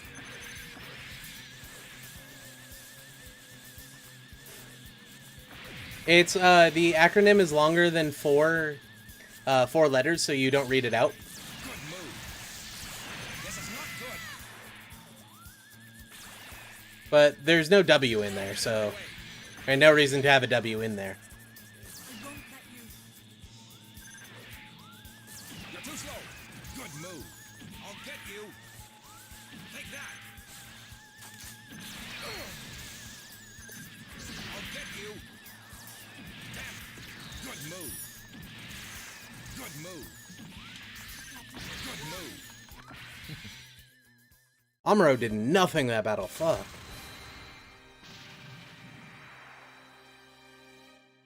Yeah, I'm returning. it would be Ecois, but it wouldn't be Ecois. There's no W in there.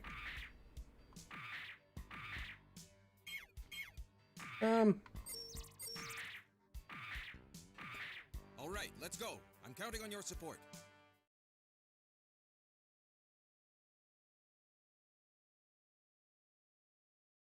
I guess we'll have to see. Gundam, please hang on. Yeah, just so you know, with most rocket launchers and bazookas and stuff like that, there's actually a minimum engagement range where the rocket won't even detonate if it hits within a certain range, because the primer on the rifle doesn't get, or primer on the rocket doesn't get a chance to ignite. So using one in CQC actually wouldn't work. It's not like a video game where you can rocket into the ground and, you know, kill people.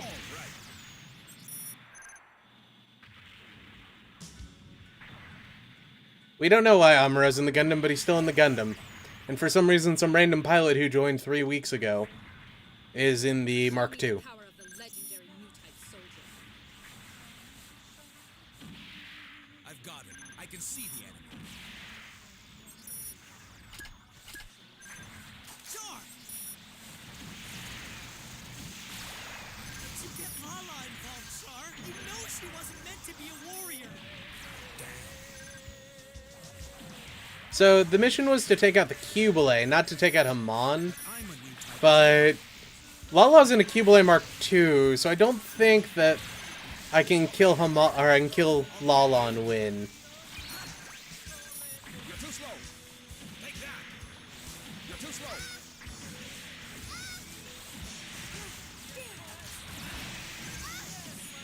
Hey, Temp. Take that.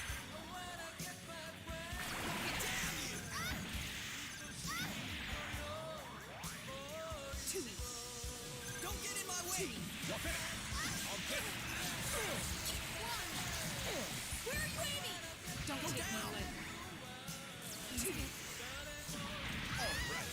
Okay, yeah, I didn't win from that. Had to check. I mean, Char killing Lala. What's more poetic than that? Changing. You're becoming like us. Yeah, I suppose so. You're right about that. Yeah, if you could just give the writers of Destiny a good slap, that would fix a lot of the story.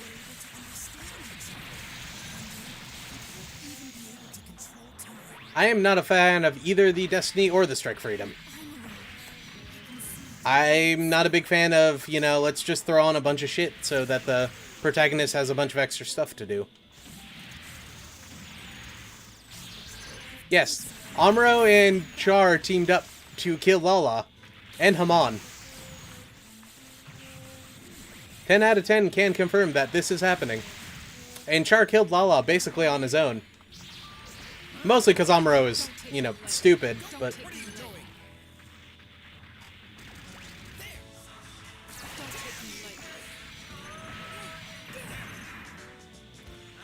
Go down! Goddamn. Stupid Rick Dom.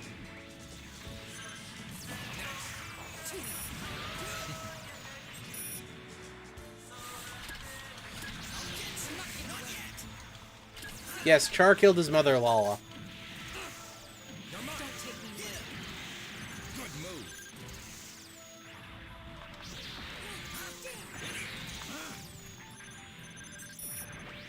You're mine. I'll get you. Not yet. Good move. Good move. Good move.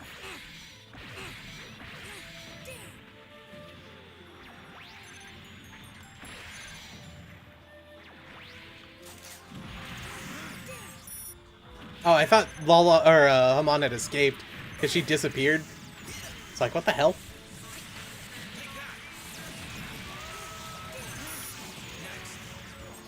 I'll get you. Oh my god, Lala. Or Haman. You're too slow.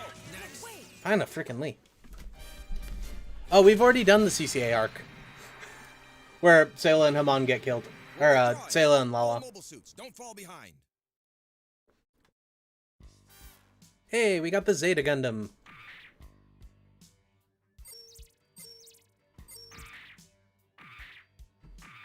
All right, let's go.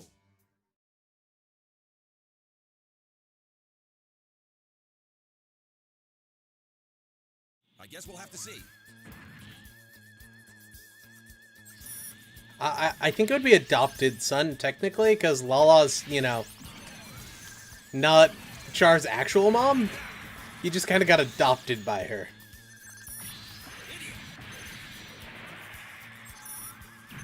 Oh my god, not the Rigdom, the bloody Zanzibar, please. Oh, fine. I will kill the Gaza and the Rigdom then, so I can actually target this fucker.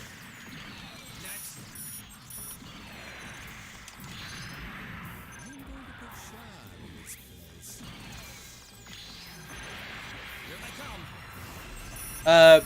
Lala and... Or not Lala, Lacus and Kira never did anything. They were a completely chaste couple. That is canon, weirdly enough.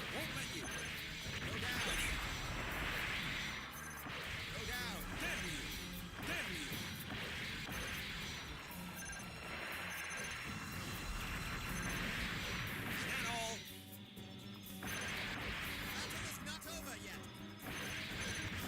That being said, in one of the manga, it actually implies that Kigali might be pregnant when her and Athrun break up.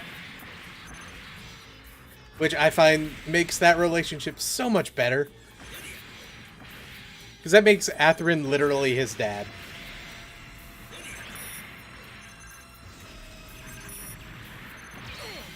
An enemy? Won't let you.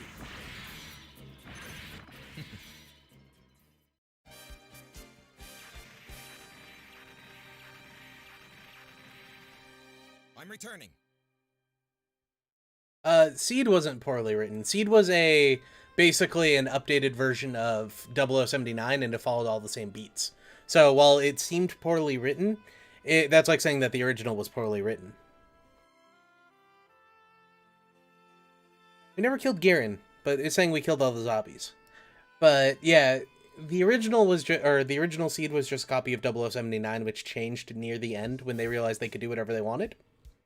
But the reason Destiny was due to some infighting bullshit between the project leader, the main writer, Kogali's voice actress, and then Shin and Luna's voice actors.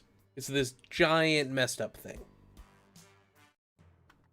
But hey, Quattro of the Titans has succeeded. We've done all of Char now, I think. Is that all of Char? Yes, Banana and Minerva are together still. That has been confirmed.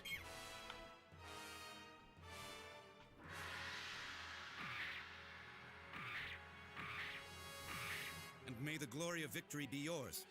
So, long story short, Shin's VA wanted to get with Luna Maria's VA. They liked each other. That's it. The main writer, who is the wife of the director, tried to help Shin get with Luna Maria.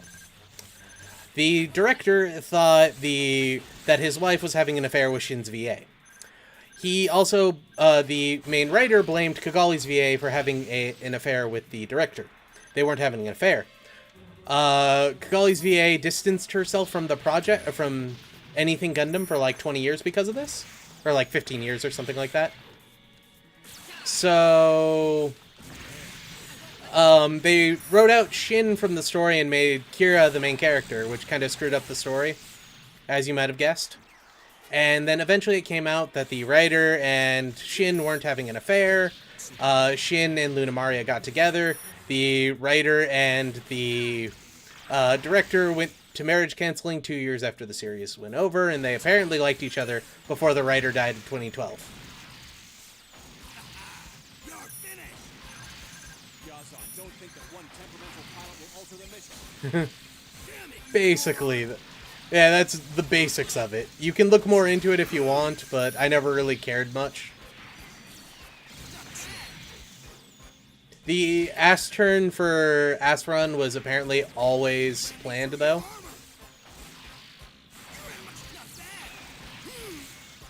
Yeah, it was real life, like, really stupid drama.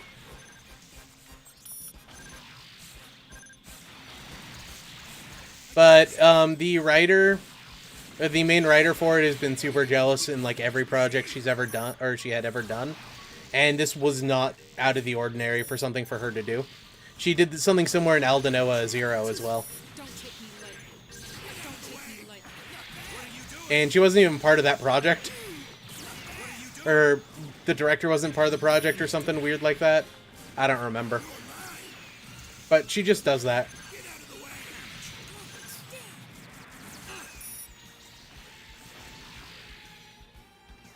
What is Yazan doing? It's too late to change the direction of this mission. I mean, if Amara, or if Banana and Marita had gotten together, I'd be completely fine with that. Returning. I really wasn't part of the Audrey team anyway, but it didn't happen, so. It is what it is.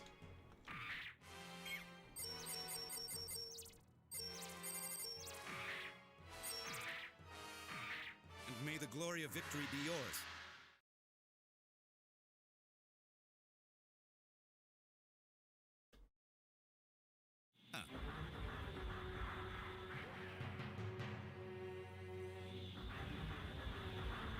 You've come to push me around.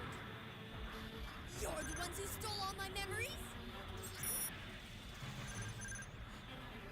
Oh god, like, I got 4 episodes into Cross Eng and then, like, skipped 30 and don't feel like I missed anything. But, like, holy shit, like, the fuck is wrong with the people who wrote Cross Eng? Also, I picked the wrong weapon completely. Fucking hell. This is the shitty version of the clay bazooka.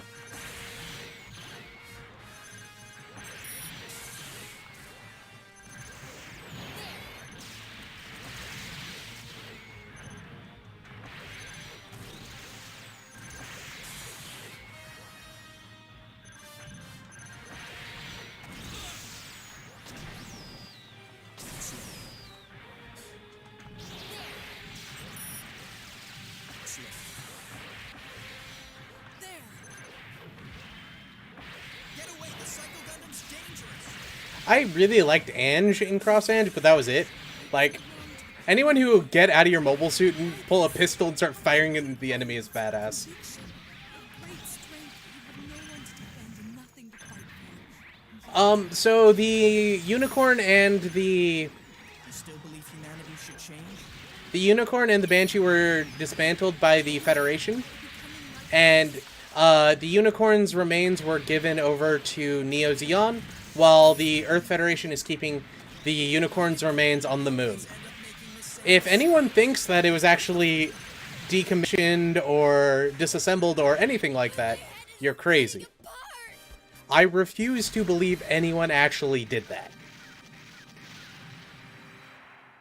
That's not gonna happen. Returning. But that's the story.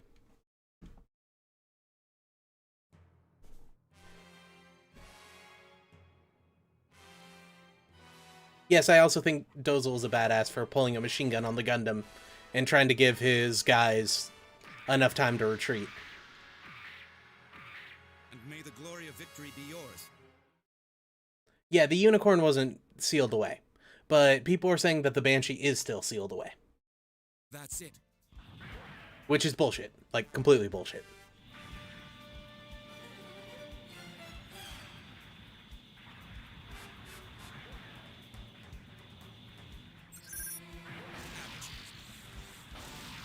I won't let you.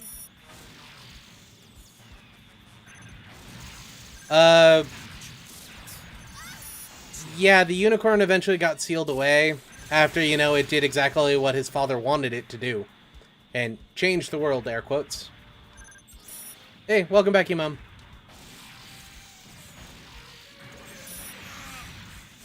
Oh, so if you guys ever watch Seed Destiny Again, that big speech that he gives to Shin, literally 5 in-game minute or in-story minutes later, he turns around and cheats on Kagale with Mirielia and does exactly what he told Shin not to do.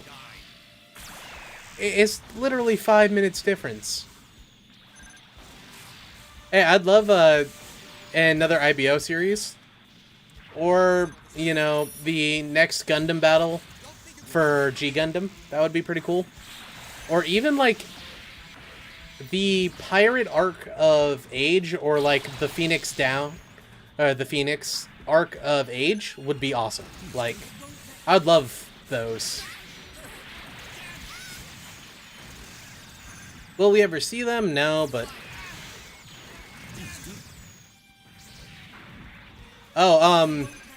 what'll sell the best would be Unicorn 2, which is coming out in 2022, I think? Or probably 2023 now with this whole pandemic thing.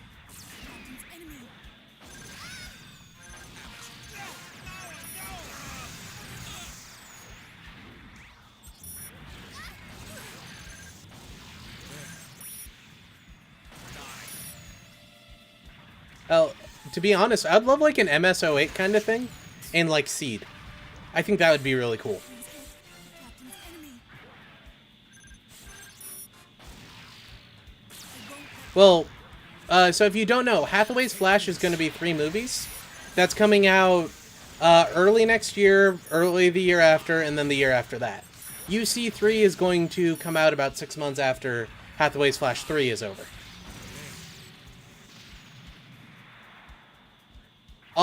So Thunderbolt finished, I want to say, last August, so we might see a Season 3 of it, but it has not been announced yet. Would it be cool? Probably. I'm not really a big fan of it, though. Like, I find that arc really boring, but I would like if they finished it. Char, back off! Damn! He just called me Char.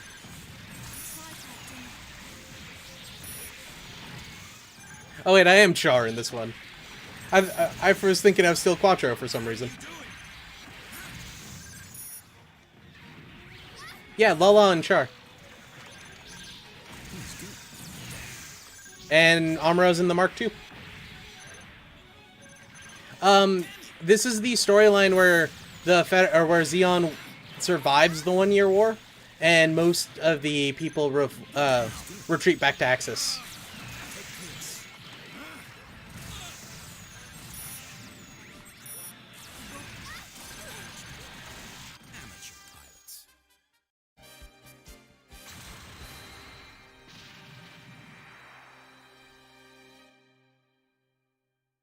Yeah, I think he gets he gets another one. I forget what it's called. It's like the East Delta or something weird like that. It's some really weird name. May the glory of victory be yours.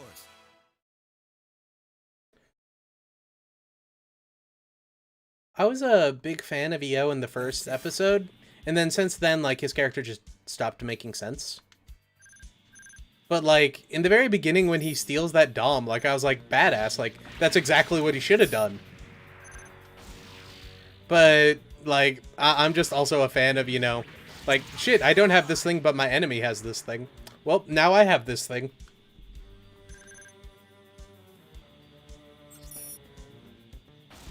Though I kind of annoyed that they disassemble the Rick Dom prototype when they're, like, short on mobile suits. All right, let's go, Opoly. I'm here to back you up, Captain. Damn you! What do you want to watch, Mom? Don't get in my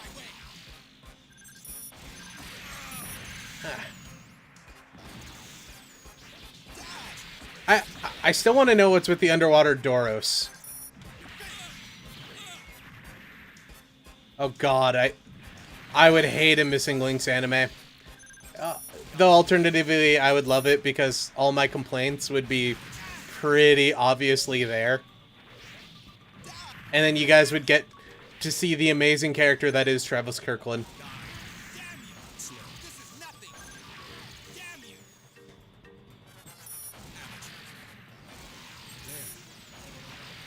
I kind of wish there would be a Blue Destiny OVA. That'd be pretty cool.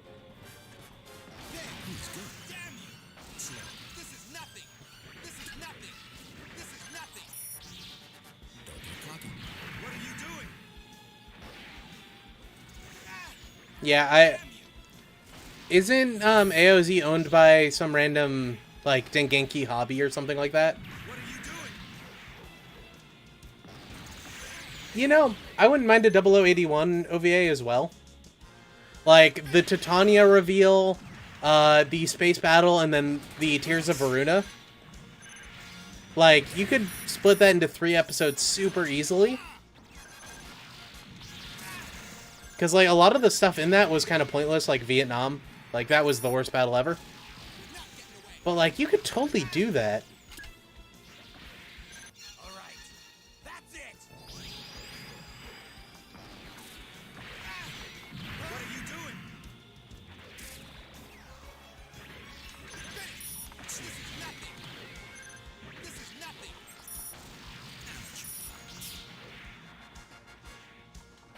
This is nothing! This is nothing!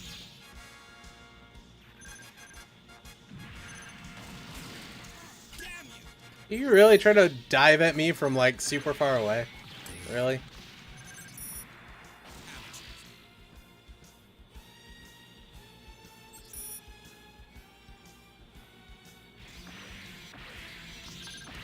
Amateur pilots.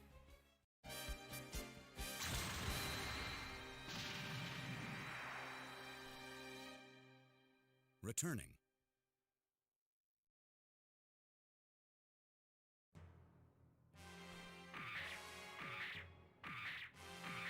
And may the glory of victory be yours.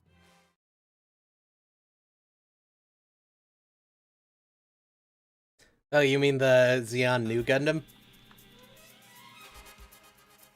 Dude, laser axis drop. Best axis drop.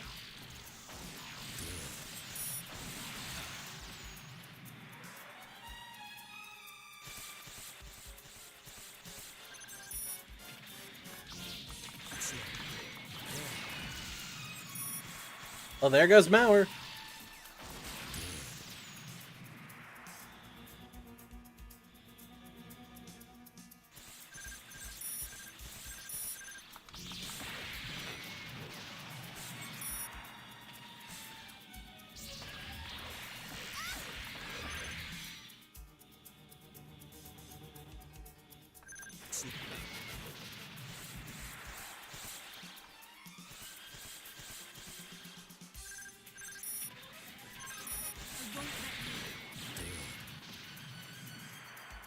Oh, you mean the solar array? Not exactly. The Moon Gundam laser cannon was like an actual energy generation system that was transmitted through microwaves towards the Moon Gundam to be used, whereas the solar array is more just energy transferred by laser. They have similar effects, but they're two entirely different principles. And the one on the Moon Gundam was a lot more powerful, but, you know. Oh, so the summary of Moon Gundam is basically that colony from Double Zeta. Well, they get attacked by both Zeon and Federation remnants and get in the middle of a battle. And randomly, a mobile suit head that they've had in storage for like a month rips off the head of a mobile suit and sticks itself into it. And you find out that one of the residents of the Moon Gundam, or the Moon colony, is actually an incredibly powerful new type. And, you know, he helps escort Minerva back to the Federation or something? We're not quite sure about that part yet. It's not finished yet. Also, send me pig pics. That thing's adorable. I love it.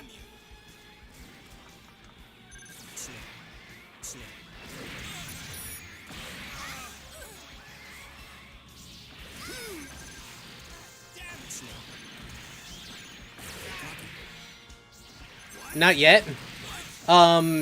If you watch Chronicles of Light, it's kind of implied that we might get a Moon Gundam anime. So we don't know.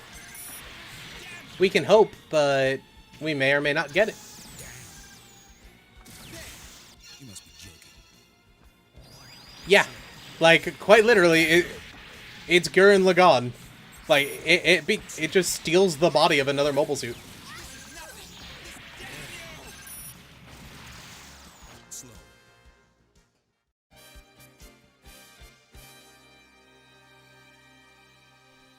Returning.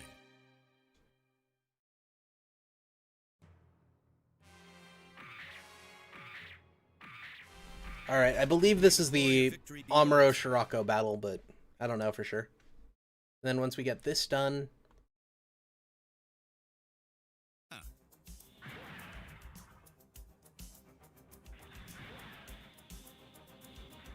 You guys gotta remember, too, that the GPO-2 wasn't designed to be used with just the GPO-1, GPO-2, and GPO-3. They would have a fleet backing them. So they wouldn't actually need... The GPO-1 is just, like, close-in escort.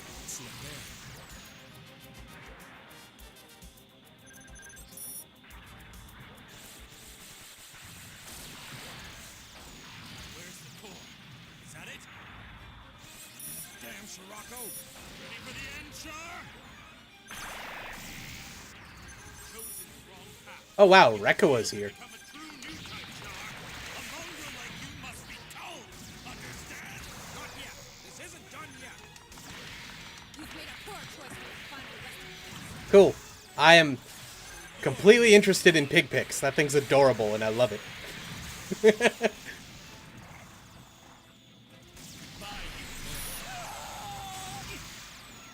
God, that was a manly scream, Rekkawa. No, the GPO-3 is the side girl for the GPO-2. The GPO-1 is the main squeeze.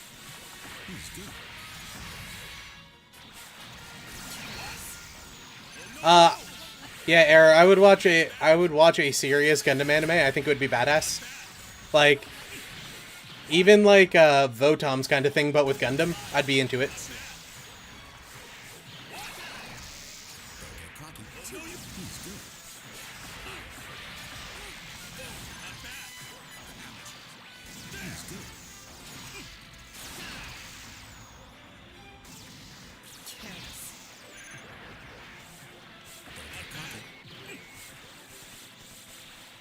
Good move, mobile suit. You must be joking.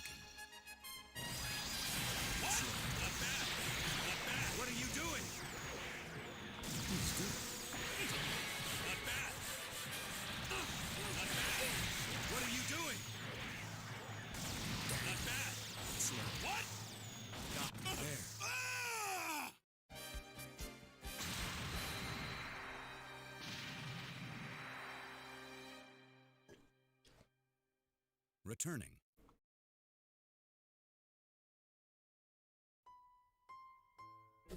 Yeah, basically. Like, they have 30-odd mobile suits because they keep getting destroyed.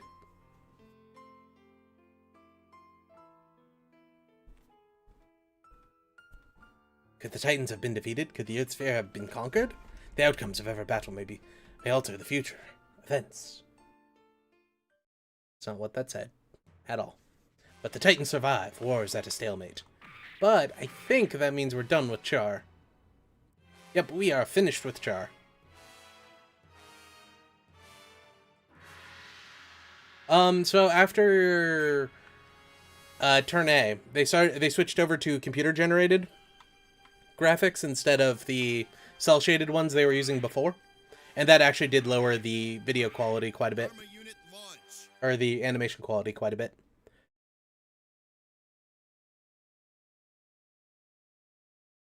All hands launching. The Trojan horse will surely be destroyed.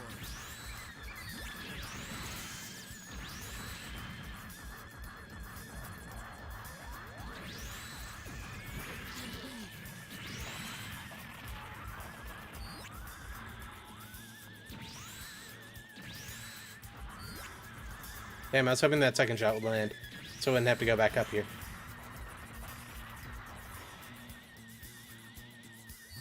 I don't know.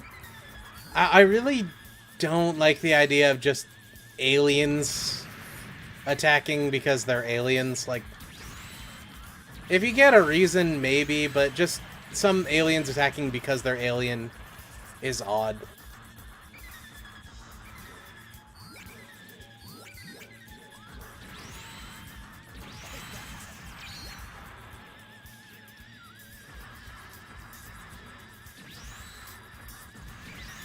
So, my idea for, like, an Escaflowne Gundam is, like, so at some point they started colonizing the other, they started colonizing the universe, right? They got faster than light technology and all that kind of stuff. And they have a main central hub of, like, transporters or something near around Earth. And, like, maybe wormholes or something like that. And they start realizing that there's a bunch of other, like, there was a bunch of other times and everything, and a bunch of other stories, and so they start replicating some of the technology that had been used in those different timelines. And then at some point, like far into the past, the gateway hub around Earth had just disappeared randomly, suddenly. And so now there's a bunch of colonies out in the middle of nowhere that can't get in contact with each other, but still exist, and all the terraforming and everything is done. So, at some point, they rediscover faster than light technology and allows them to reconnect with each other. And they notice that, like, all these different solar systems have different levels of technology. You have one that's like UC technology, one that's CC, one that's AD, all that kind of stuff. They still vaguely have references to each other's technology, but those are the ones that kind of got big in those areas. And eventually the gateway network on Earth opens back up, and they find out that it's a universe, or a Earth that isn't anything like the records, that it's completely changed and completely different from what it was before. And you find out near the end that Turn A had come through and just, you know, reset everything, and this new timeline is literally devoid of them. They've never even heard of them.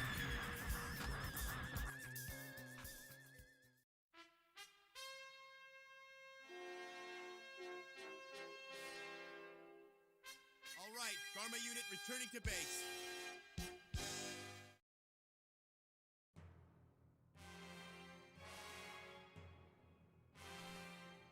Not multi-dimensional, but faster than light. Karma unit launch.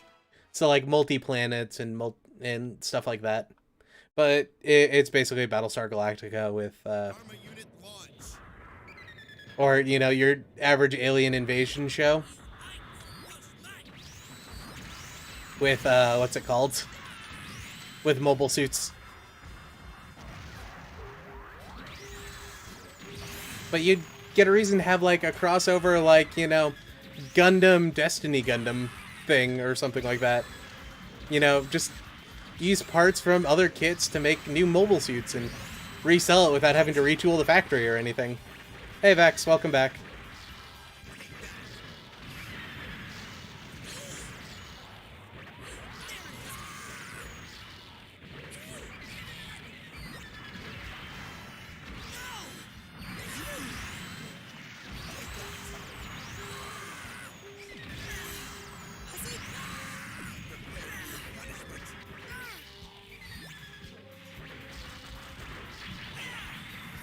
Yeah, somebody was talking about that, on the, for the IBO tabletop, making an idol character.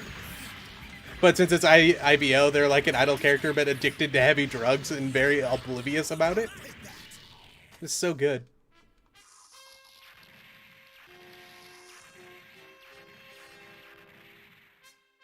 All right, Garma unit returning to base.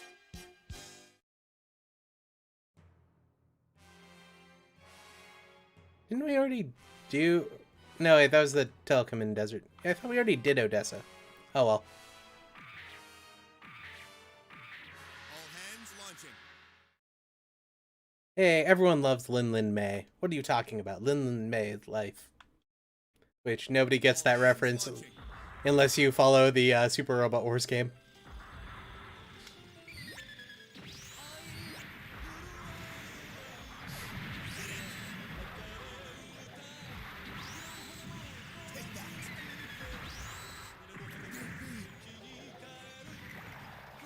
Someone slowly drawing themselves into insanity over the fact that Lin Lin May is included in literally everything. And it drives him crazy. It's so funny.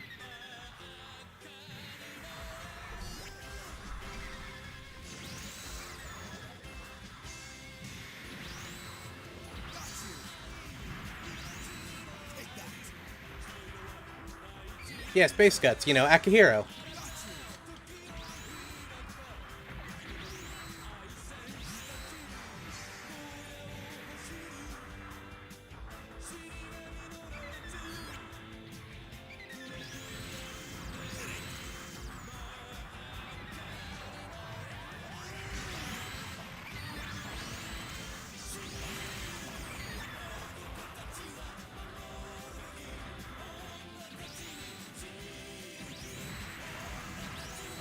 Come on, stand up. Thank you.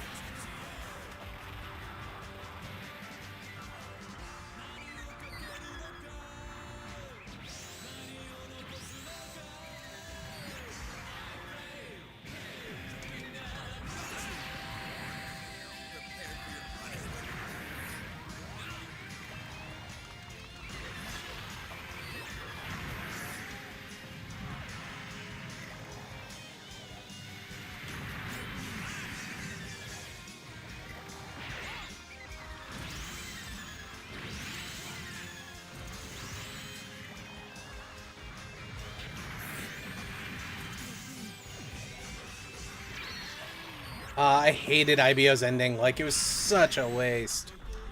But I've talked about that in previous streams.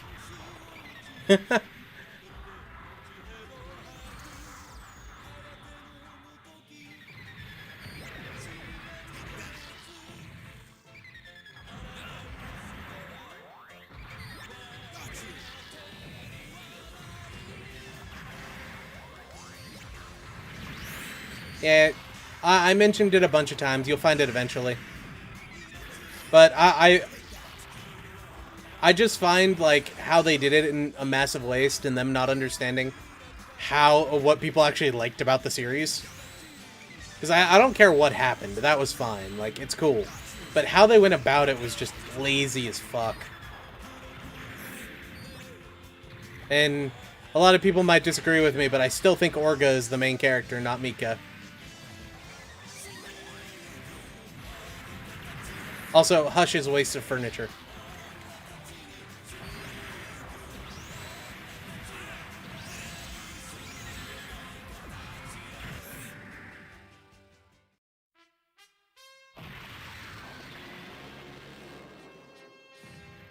All right, Garma unit returning to base.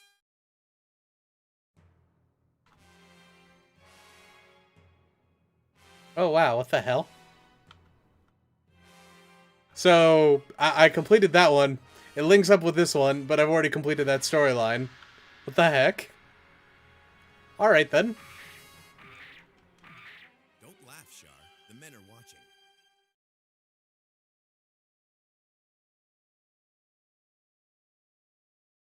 All hands launching. But yeah, like, so go back to the scenes where Hush is involved in them. He is the central point of 0 scenes in the entire series. If they didn't randomly insert his backstory, he literally didn't need to be in the story at all. Like, nothing would change without him. He is quite literally a chair.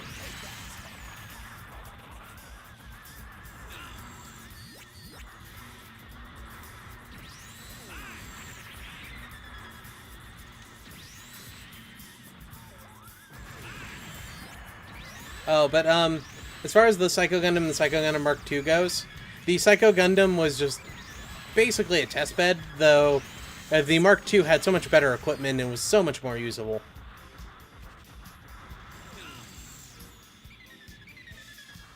Yeah, he's in... we don't know why, he just is.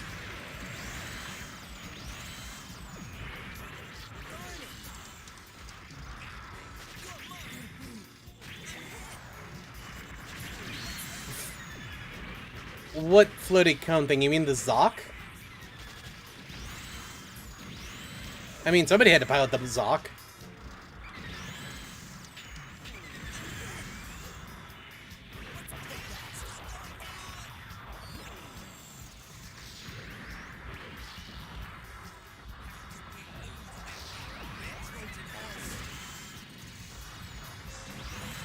I mean, there's surprisingly some really good art of the Zoc.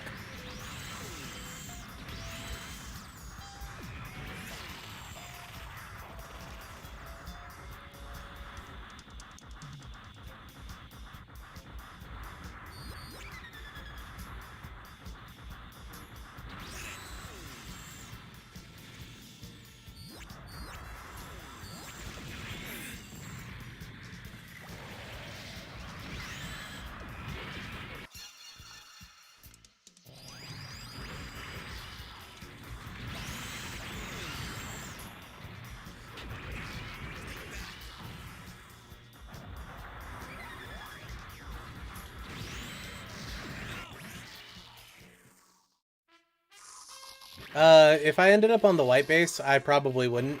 Just because I think there's somebody better qualified for it. Plus, I wouldn't want my mobile suit being stolen by, you know, Sayla. Because it would get stolen by Sayla. Is that the end of Garma? Nope. That was only 5% of Garma. Yeah, so... we eventually joined with Mikyuve anyway, because, you know, not saving Mikyuve was a little bit different. And we finished that up. We've finished up all those. Like, we won the 1-year war early. Oh, we need to do this. That's what it is. Don't laugh, Shar. The men are watching.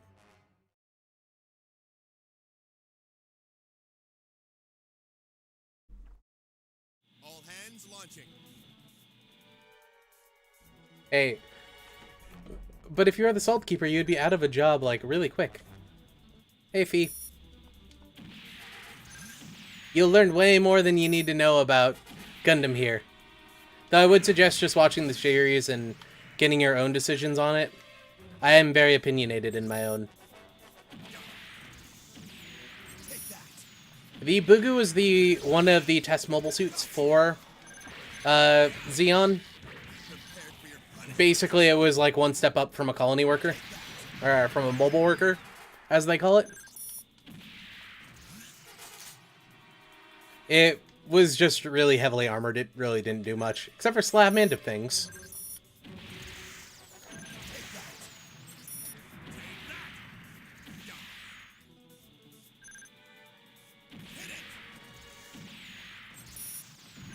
won't let Jared die. Huh? Yeah, we talk about the weirdest shit on my Discord.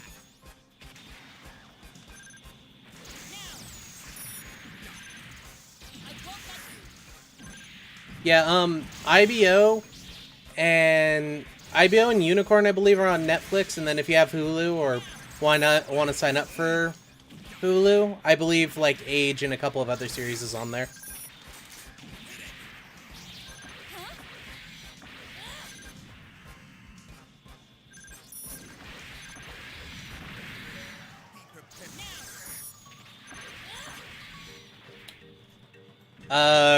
Do you mean Ramius as the Archangel's captain? Sumeragi. Is that even a question?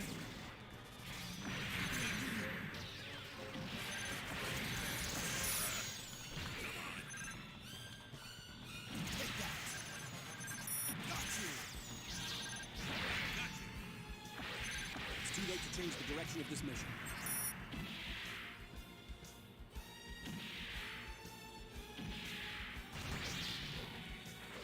The colony won't fall ungrounded now.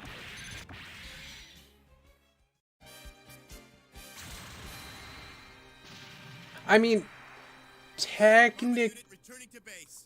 yeah, if you did have Ramius as your waifu, wouldn't that mean you would die? Because she kills everyone she likes? Except for New, who comes back. Except for people who come back from the dead and are most likely clones of people they said they were. All hands launching. I still don't believe he was the real person. I refuse. Garma unit launch. So, Vex, all of the Thunderbolt mobile suits are just different loadouts. Generally, they have double shields. So they're going to be better than the standard just because they're better armed.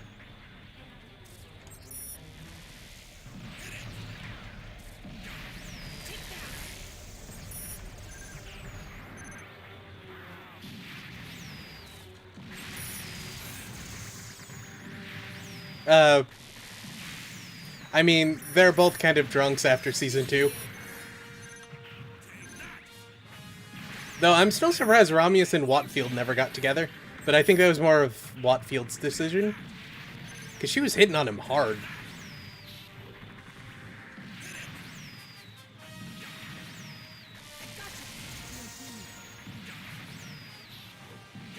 But, like, R.I.P. Space Dad?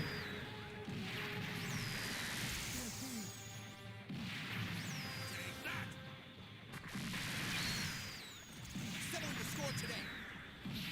Yeah, basically. Don't get in my way.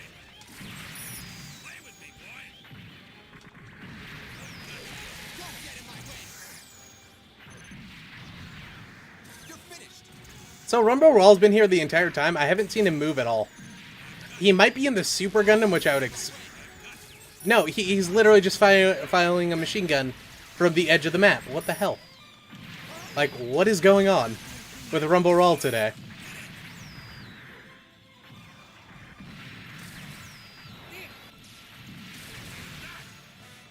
I think Rumble Rawl might be bugged.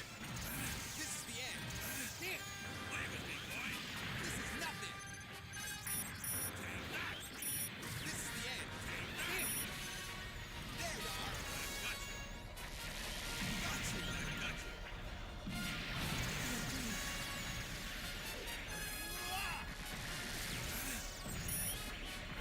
I was wondering why everyone was going after me. Say your prayer. I am a son of the Zabi family, and I will go down in glory. Really annoying part is I was trying to reload right when I saw him going to attack me, and I failed. All right, Garma unit returning to base.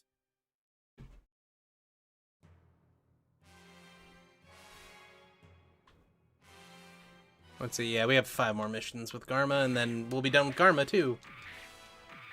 All hands launching. Yeah, how I see it is, like, you know, the arm goes through, grabs my other one, like, rips it off and blows off my other arm, and I just pull out the beam saber, charge forward, and stab him in the chest.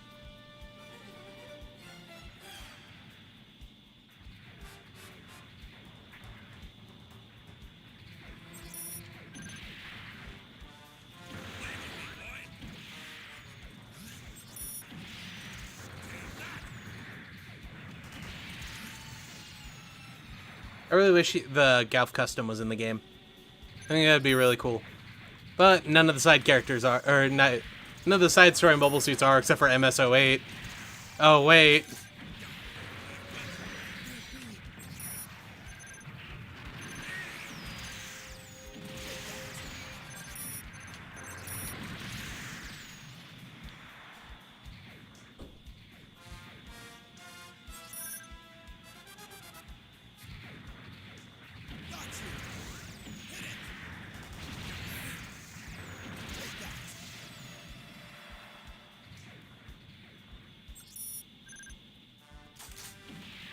No, there's only the ground Gundam. And the ground GM, technically. But I know the ground GM was in the movies, so... Don't think you can get away from me. Oh, come on, Jared. I don't want to get away from you. You want to get away from me, though. This is nothing. You know how this is going to end.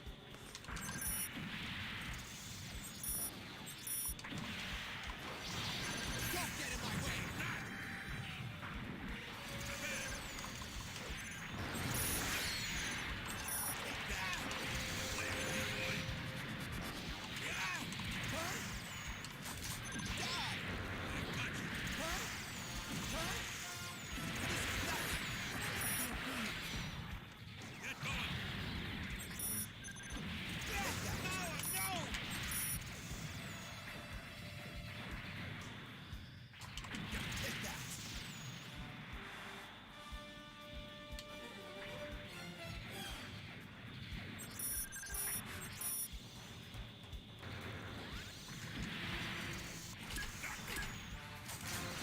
Hey, Pedro.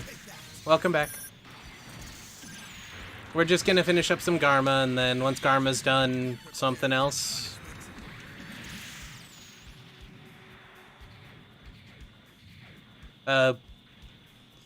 Anything versus the Leo is gonna beat the Leo. Leos weigh 7 tons, and they're 60 feet tall. They have less than 4 millimeters of armor anywhere on their body.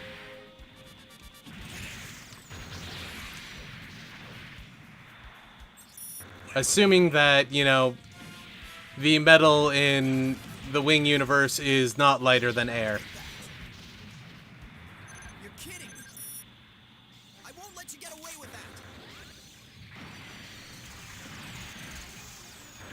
that. So, if you read the Turn A novel, they uncover a purple mobile suit near the end of it, which I believe they start calling a Lillian, which is the daughter of Bajornin. You know, the one in charge of the militia? So, I'd have to think if she didn't have any brothers, which I think she has like 16 or something crazy like that, since we never get a name for any of them, they would probably call it something like the Gween. On the theory that, you know, Lillian would eventually marry Gween because they don't understand that Gween doesn't care. All right, Garma unit returning to base.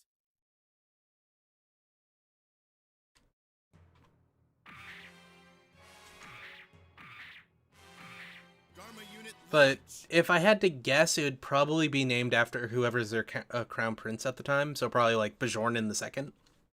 all hands launching. But we don't know for sure.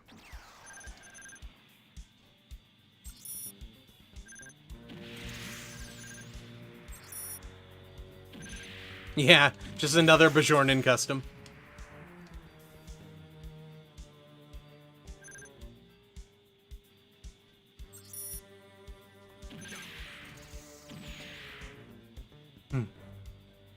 Yeah, it's the Bajornin melee type. What you've got. I'll burn anyone who comes near me to ashes. Here to back you up, Captain. Yeah, come burn me to ashes, Jared. This is nothing. This is nothing. Also, Appley just called me a captain. I'm a colonel at least. Probably a general at this point. The Bajornin is basically the Zaku 2 that was uncovered in the Correct Century or the Turn A series. It's a few thousand years, and it was buried underground. Due to some nano laminate cloth that it was covered in, it was actually immune to the Turn A's effects. and so it wasn't reduced down to ash like everything else in the system was at the time. It's named after the leader of Lusitania, or the Louisiana Purchase, who's under the name Bajornin, or Bajorn. And it's called a Bajornin. It's actually a Zaku 2. They have a Bajornin custom, which is a Zaku 1, but they think it's the same mobile suit, just a special version. But it's actually a Zaku 1, and I love that. They also uncover a, or at least in my opinion, it's a Dom, but it might be like an Optus or a Septum from X. But they uncover a pink mobile suit at the end of the books, or a purple mobile suit at the end of the books, and I'm pretty sure that's the Dom, and they name it after Lilio, who is the daughter of Bajornin and kind of the head of the Lusitanian militia at the time. Mainly because she's trying to shack up with the leader of Bostonia, and he's not interested at all, but he's willing to play her to get more power.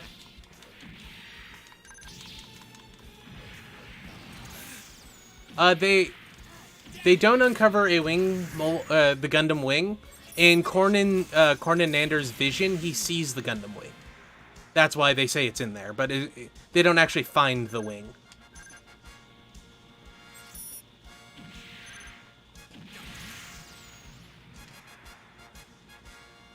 They find Capels, the Ilflato, which is some sort of like knockoff GM cannon, the Bajornin, oh, unless you mean the Bellaforis that they find in the manga.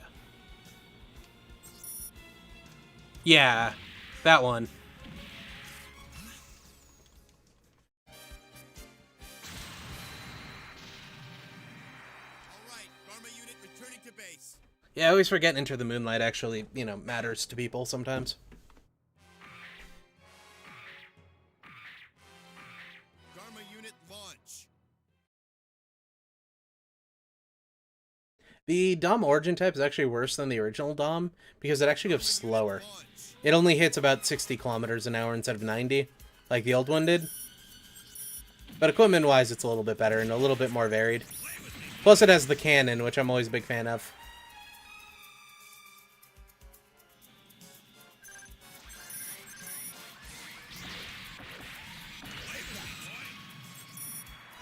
The Gulf Hunter is the Gulf Viana, right? The one with the chains. So there were 3 versions of Gulfs designed for Southeast Asia that didn't really get much use because they were already getting pushed out from that front. But they were designed to, like, hunt in the desert and pull people out. And allow Zeon to capture them for information. One of them was the Hunter, one was the Viana, and one was, I want to say, the, Jungle type? Or something like that. I believe the Viana was the one that was the ranged equipment version. And thus I hate it because any Galf that is designed for range is stupid, but that's my opinion. Oops. Yes, by Galf I mean the Bajornin melee type.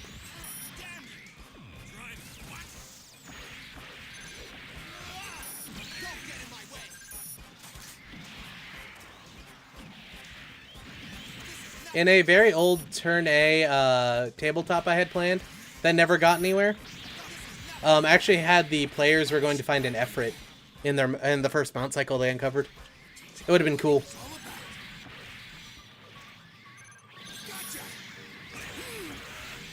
Yeah, it was set in the world 10 years after the end of Turn A, when, everyone has mobile suits and they're in 18th century imperialistic power, and we're going to start a massive war and kill everyone. It was going to be exciting, but it never turned out anywhere.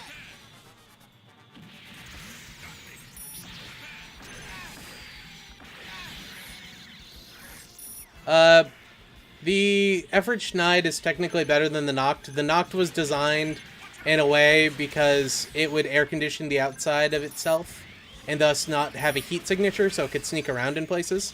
But how people don't hear a 60-foot tall robot make a shit ton of noise, God knows.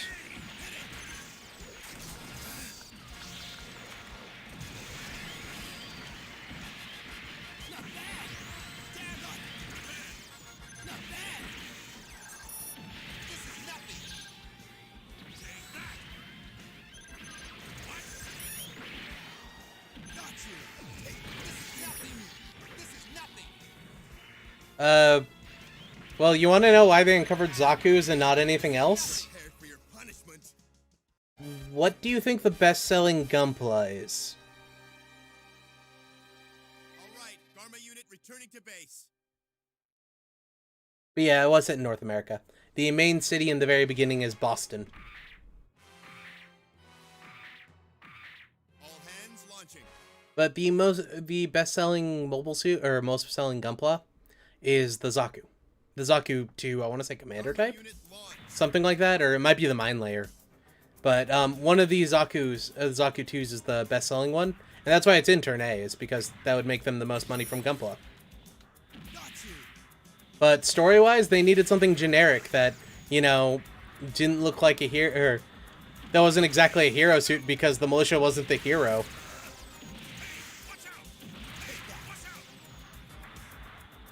Yeah, they helped the main character a lot, but Lusitania was the bad guys. Well, part of the bad guys. The Moon faction were the good guys. But then Jim's faction within the Moon faction were bad guys. Take this.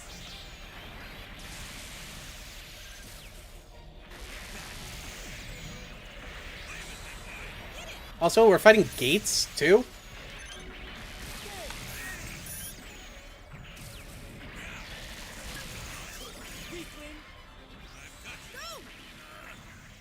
Yep, everyone forgets Gates exists. Even Gates forgets Gates exists. Where'd it get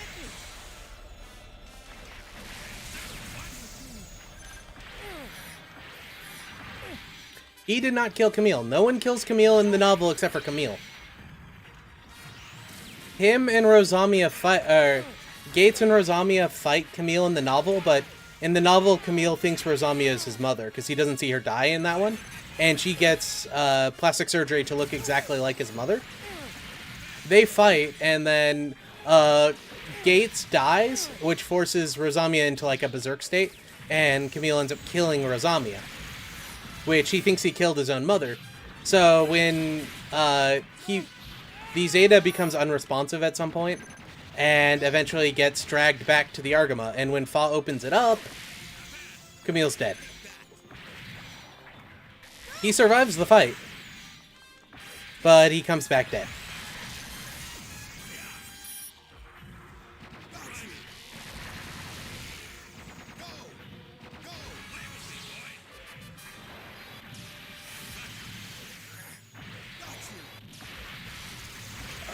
Have you guys not read any of the novels? They're all super dark. That's the Zeta novel. You won't beat me again. Yeah, have you guys read any of them? Like, did you read MSO8s? Like, holy fuck, I read it once and I don't want to read it again. Like, everyone ends up murdered or raped. Like, it's really fucking bad.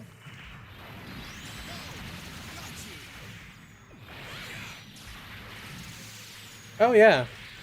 Amuro dies in the original Gundam novel. And then he has a bunch of new type stuff with Sayla in the Ukraine.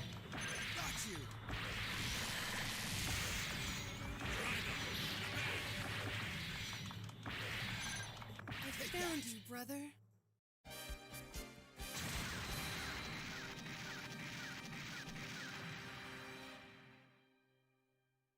All right, Garma unit returning to base. Yeah, you probably won't find them in English. So if you're going to an actual bookstore, you probably won't find them. But yeah, so turn A ends up with Diana being basically comatose, and she dies eventually, and he gets back with, what's her face? I can't even remember her name. Keel's little sister. Sochi. Yeah, that's it. Or at least it's implied that they might get back together. We don't know for sure. But yeah, Diana dies. G Gundam's actually pretty straightforward, I think. They do clone new types. The Perus are clones, sort of. And some other series have new type clones. Like the Titans apparently were cloning new types too. And they inhabit a giant Borg cube. That's a thing. Yeah. A lot of the novels are really dark, unless they're not written by Tomino. Then they're pretty fine. Though I think the Victory novel is actually is a lot nicer than Victory was, which is kind of funny.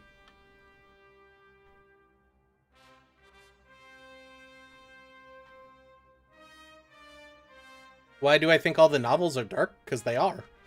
Did you ever watch... Do you know who Kiki is in MS-08? After they win the war, she gets captured by Federation troops because she's a gorilla and raped to death.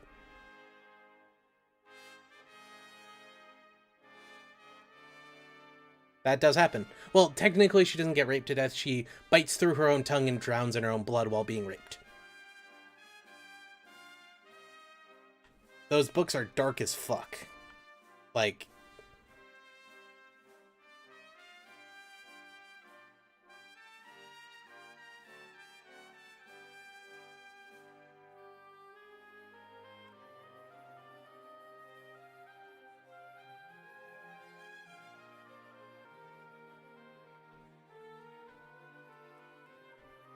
Yeah.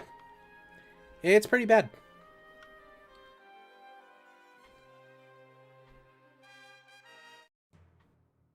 Hmm.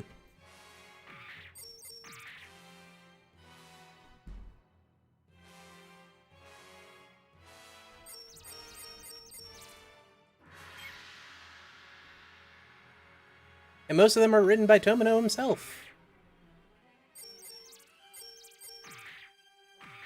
New types shouldn't be destroying each other. Yeah. Camille ends up killing himself because he thinks he kills his mother.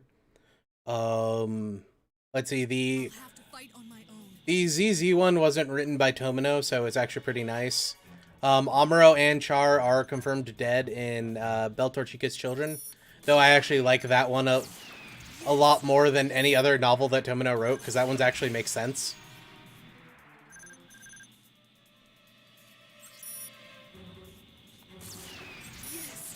Yeah. Turn A is kind of weird because they go into a lot more world building and change a lot of the events of the series in it. And they also like had 3 different people write it, and all 3 stories are different, which is kind of cool.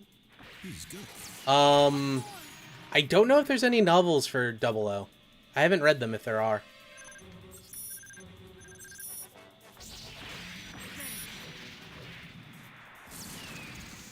And the Seed novels are basically retellings of the actual series, except for the writer really liked Lacus.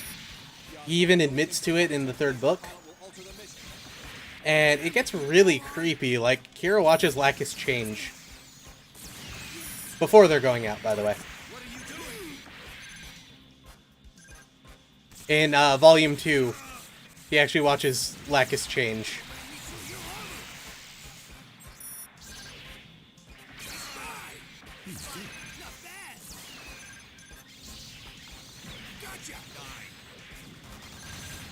They also removed a lot of the him and Flay stuff, so it makes Kira like so much random of a person, because like he's not getting manipulated to do this stuff, but he still does it. You also find out that Flay may or may not be a coordinator, which I find interesting. They never bring it up in the series, but they talk about how she's genetically engineered, and her parents aren't.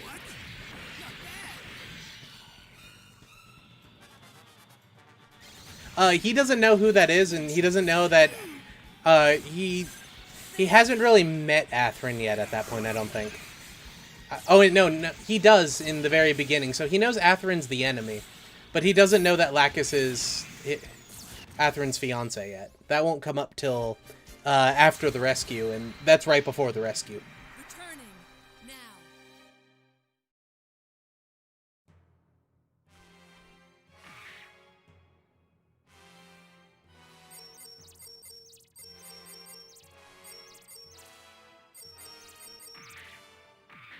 This is Lala, launching.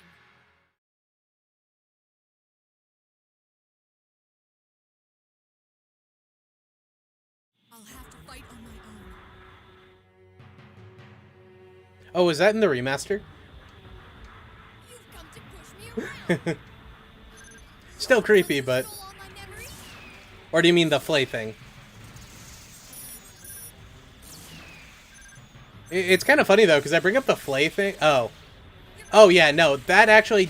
That does happen, but it doesn't happen in the book. Like, it's complete... That scene's completely absent there.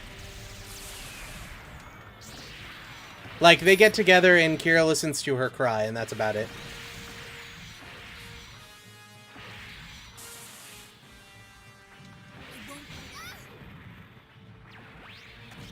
I actually like the space in this one a little bit more than I like the on-the-ground ones.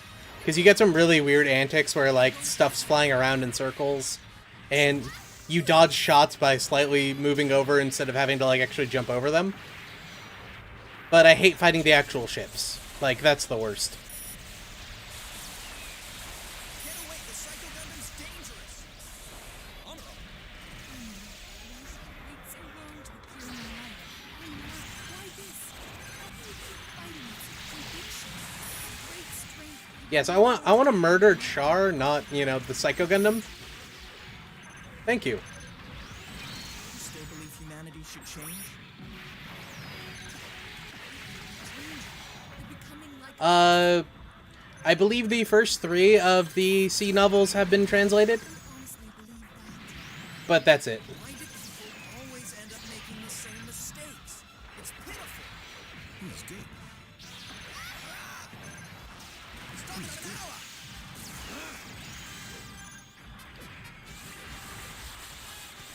Yeah, there's also a set of Gundam Destiny novels that I never got around to reading, but from what other people have told me, is they fix a lot of the Stella stuff, so it just doesn't jump around.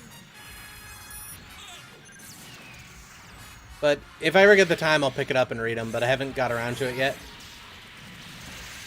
What are you doing? What are you doing?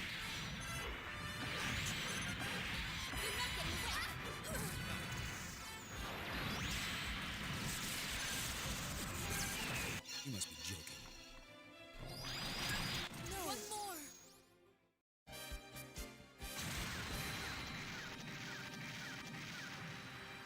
Returning now.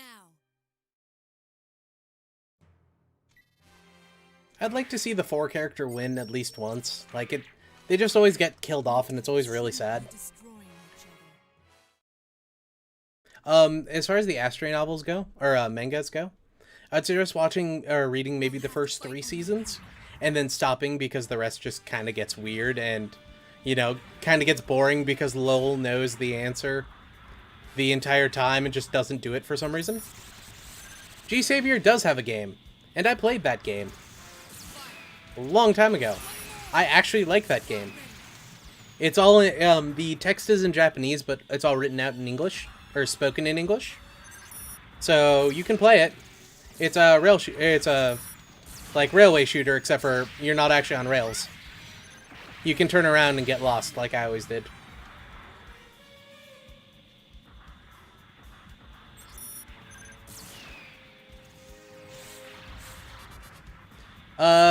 I did not stream it. I recorded it.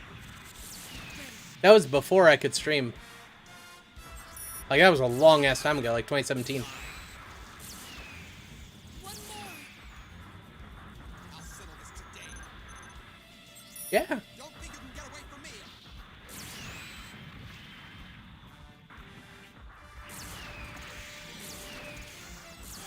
That was years and years ago, though.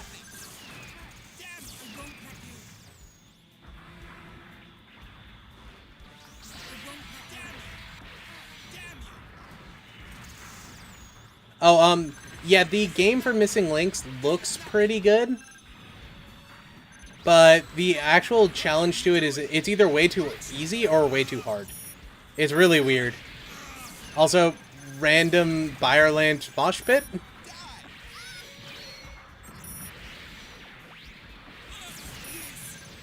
I would play Borderlands Gundam. That would be badass. But, my main issue with Missing Links is the story. Like, Travis changes age in between 2 stages, and the writers never picked up on that.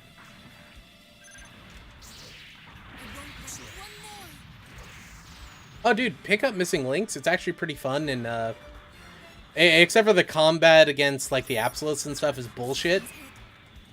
But it's all in Japanese. But you can get a used version or a new version for like $10 or something, or at least you used to be able to, because they made a bunch of them and they didn't sell very well. So you can get them for super cheap if you want to. Like I do suggest picking up a copy. Yeah, it's PS3.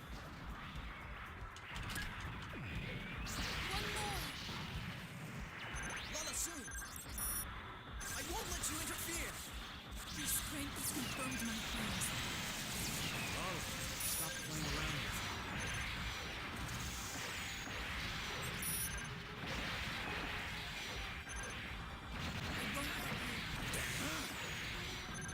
Not yet. Slow. I plan to stream it at some point. I just haven't got around to it. I also did a couple of I did a translation for a couple of the missions, and then they got taken down by Bandai a while back. So I might re-upload those at some point, though I probably shouldn't.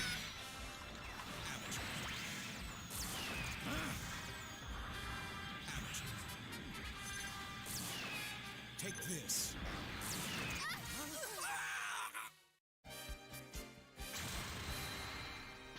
I like the Legalis a lot too. It looks really cool.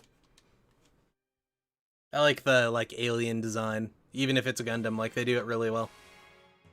All right, so 2 more stages. Oop, not the Boundock. I don't want that crap. This is Lala, launching.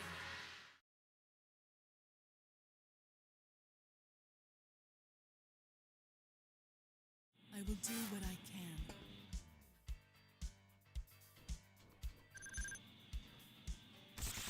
Yeah, it has Rise from the Ashes, Blue Destiny.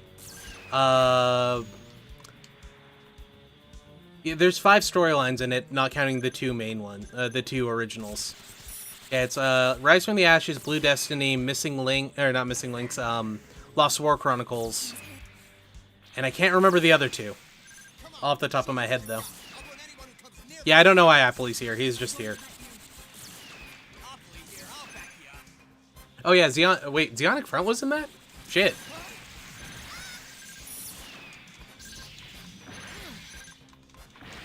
Sweet. I forgot about that. That's cool.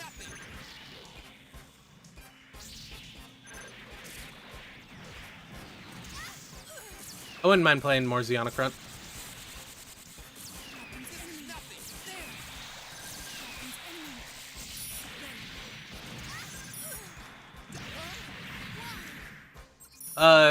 It's called Side Stories Missing Links.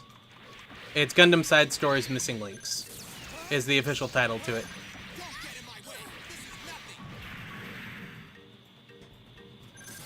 There are 3 games all called Side Stories, but most people call it Gundam Side Stories for some reason. But I account those people as the same people who get mad that I don't call all Gundam things Kido Senshi Gundamu. Or Mobile Soldier Gundam, which is the official title for Gundam, is Kido Senshi.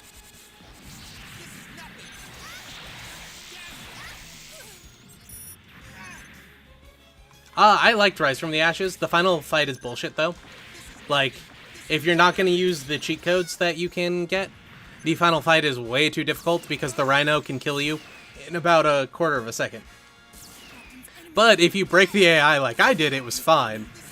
I stood against a wall with my bazooka sticking over the wall while the Rhino was on the other side of the wall. It was shooting at the wall trying to hit me because it couldn't tell that there was a wall there, and I just beat the shit out of it. Alright. That's it.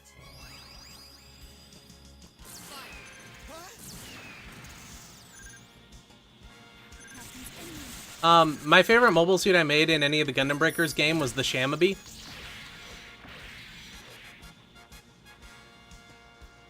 Which was a Sazabi, it was like Road Warrior Sazabi. It was pretty badass. Well, it was more like Fist of the North Star Sazabi. It was my favorite.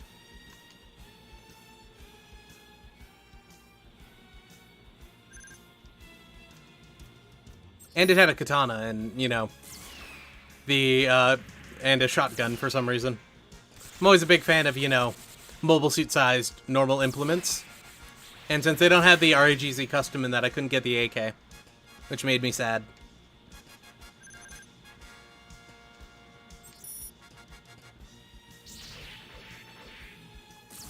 One more.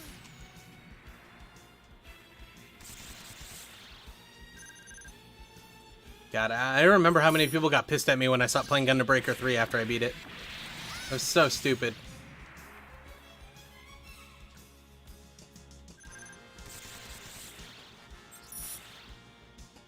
Kind of killed that game for me for a long time. One more.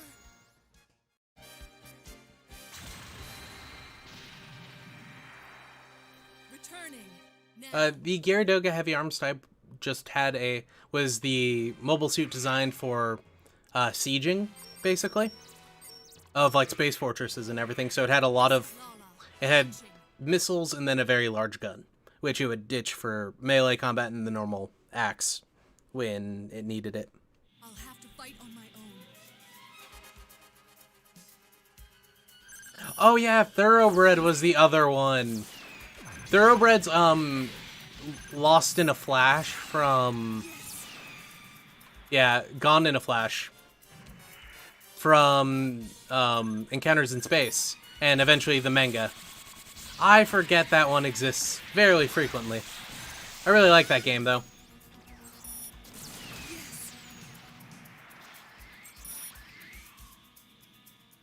No, I haven't seen Rexophone. I'll check it out though, I don't mind. It sounds cool.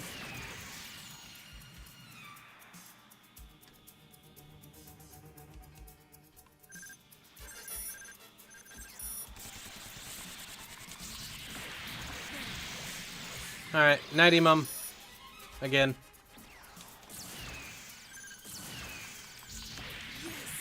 I'm probably gonna end this after we're finished with Lala. Yeah, it's already 3 hours. This is good. I was only supposed to stream for an hour today, but I forgot.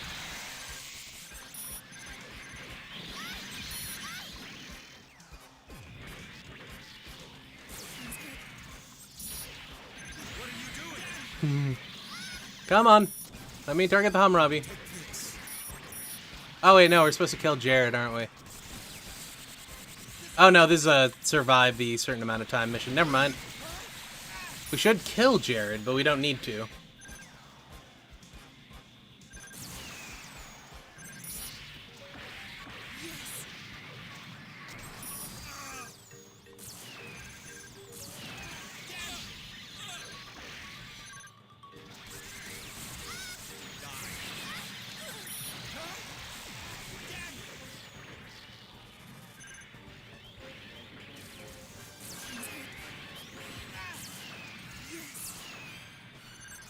I won't let Jared die. Yeah, Formo, I have this really big issue at work, where if I don't have an alarm going on my phone, I'll work like, you know, 3 or 4 extra hours a night.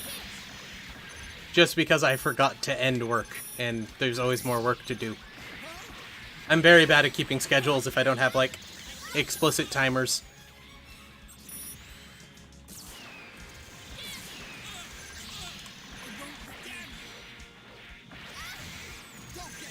My headache.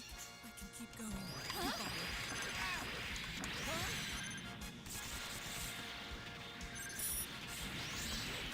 on. Oh my...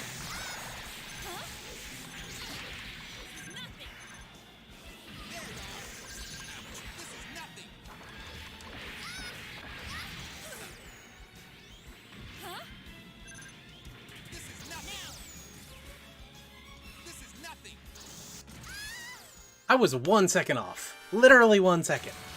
Goddamn, and it clipped my foot. This battle is lost. Half of a second. Goddamn. That was dumb. This is Lala, launching.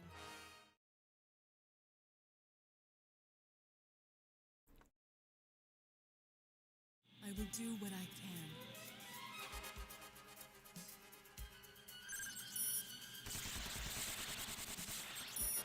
Captain's enemy.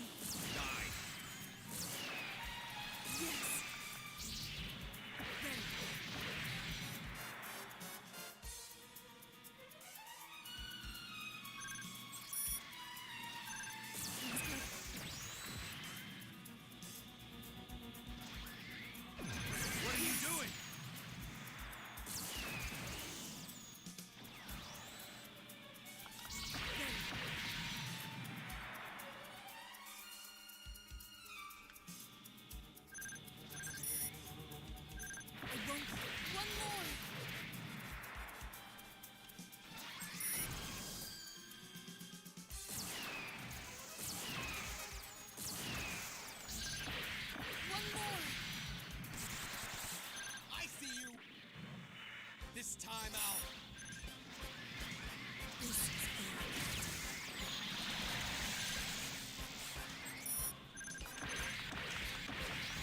one more.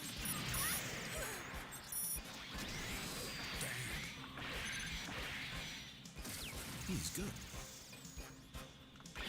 Yeah. Fuck you, Hammurabi. I hate you guys. Damn you! I'm tougher than that!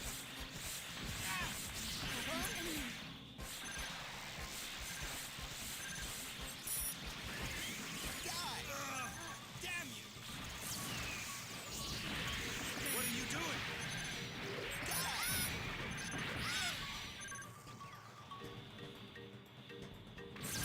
Nothing! This is nothing! Won't let Jared die. Nara! Well, we can do it! Jared, that's it. He's good. I won't let you. I'm on your side.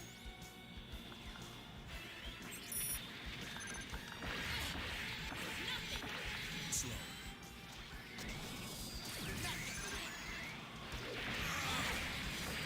Huh?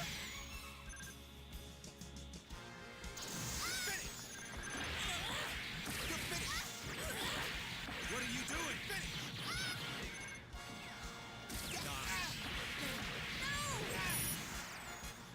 won't let you. Damn you!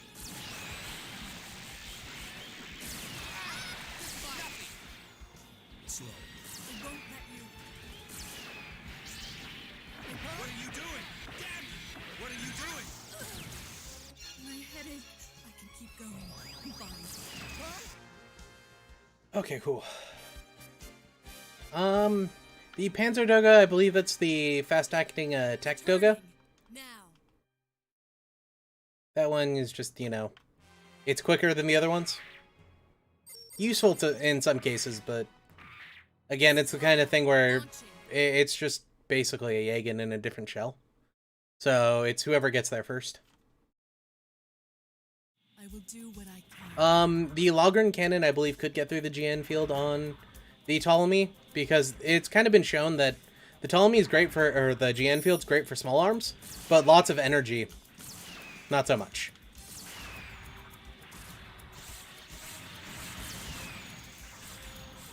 The Gundam Bale is the original mobile suit that had been designed by Galahorn, basically for this bloke named Agnika Kaoru, who may or may not have started Galahorn.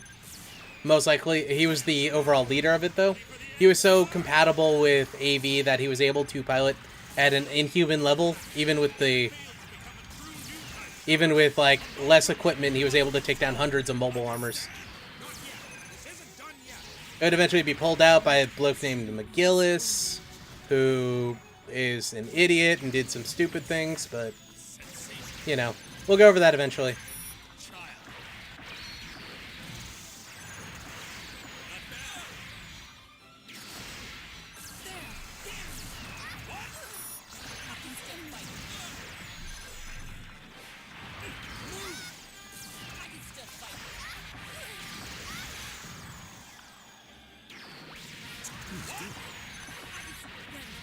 Ooh.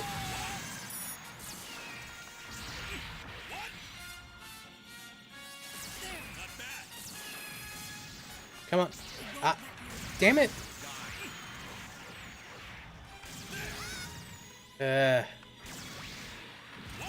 Try to dodge and nothing happens. They dodge, like, easily. Bullshit.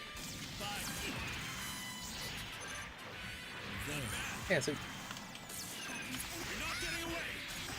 Fine. My headache. I can keep going. I'm fine.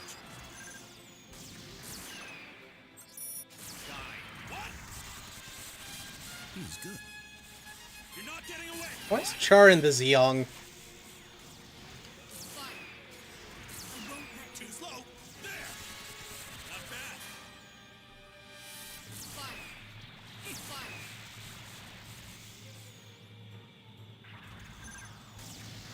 Captain's enemy. I won't let you. Bye, you pests!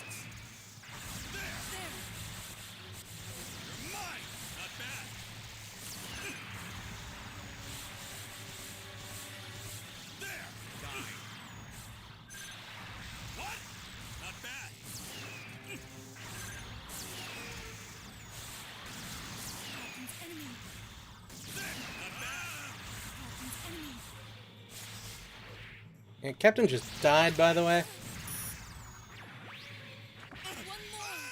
One more. Okay, cool. That was very nerve-wracking. Like, I was 2 or 3 hits away from dying. Returning now.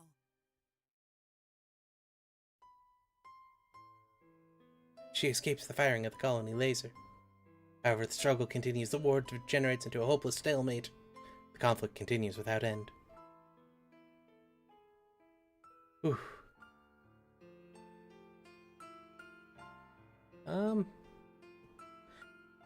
Was Alice reborn into another world, or did she dream it the whole time? I don't think she was actually reborn into that world.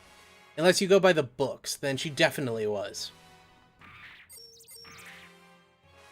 And he was engaged to a lolly. He never officially married her. But, you know, I really enjoy the comments about, you know, they couldn't involve Elmiria in the ending because her story was too sad. And, like, the test audience really hated it. Summarizes how I felt about the end of IBO so well. But yeah, it looks like we just have Rumble Rawl to do. And then, you know, half dozen people with the Titans. And then, you know, these 3 with the AUG. But I'm going to end the stream here today, guys. I hope you all enjoyed it. If you did, you should like. If you didn't, you should dislike. We'll be back next week for some more, or maybe a little bit extra. I might either record it or do a small stream where we finish up Rumble Rawl. Because for the most part, it's stuff we've already done. Like, it's just the mainline story. But yeah. Sayla is part of the game. Oh, wait, we have to go to the Federation. She's right here. We did both missions for her already. Or all 3 missions, in fact.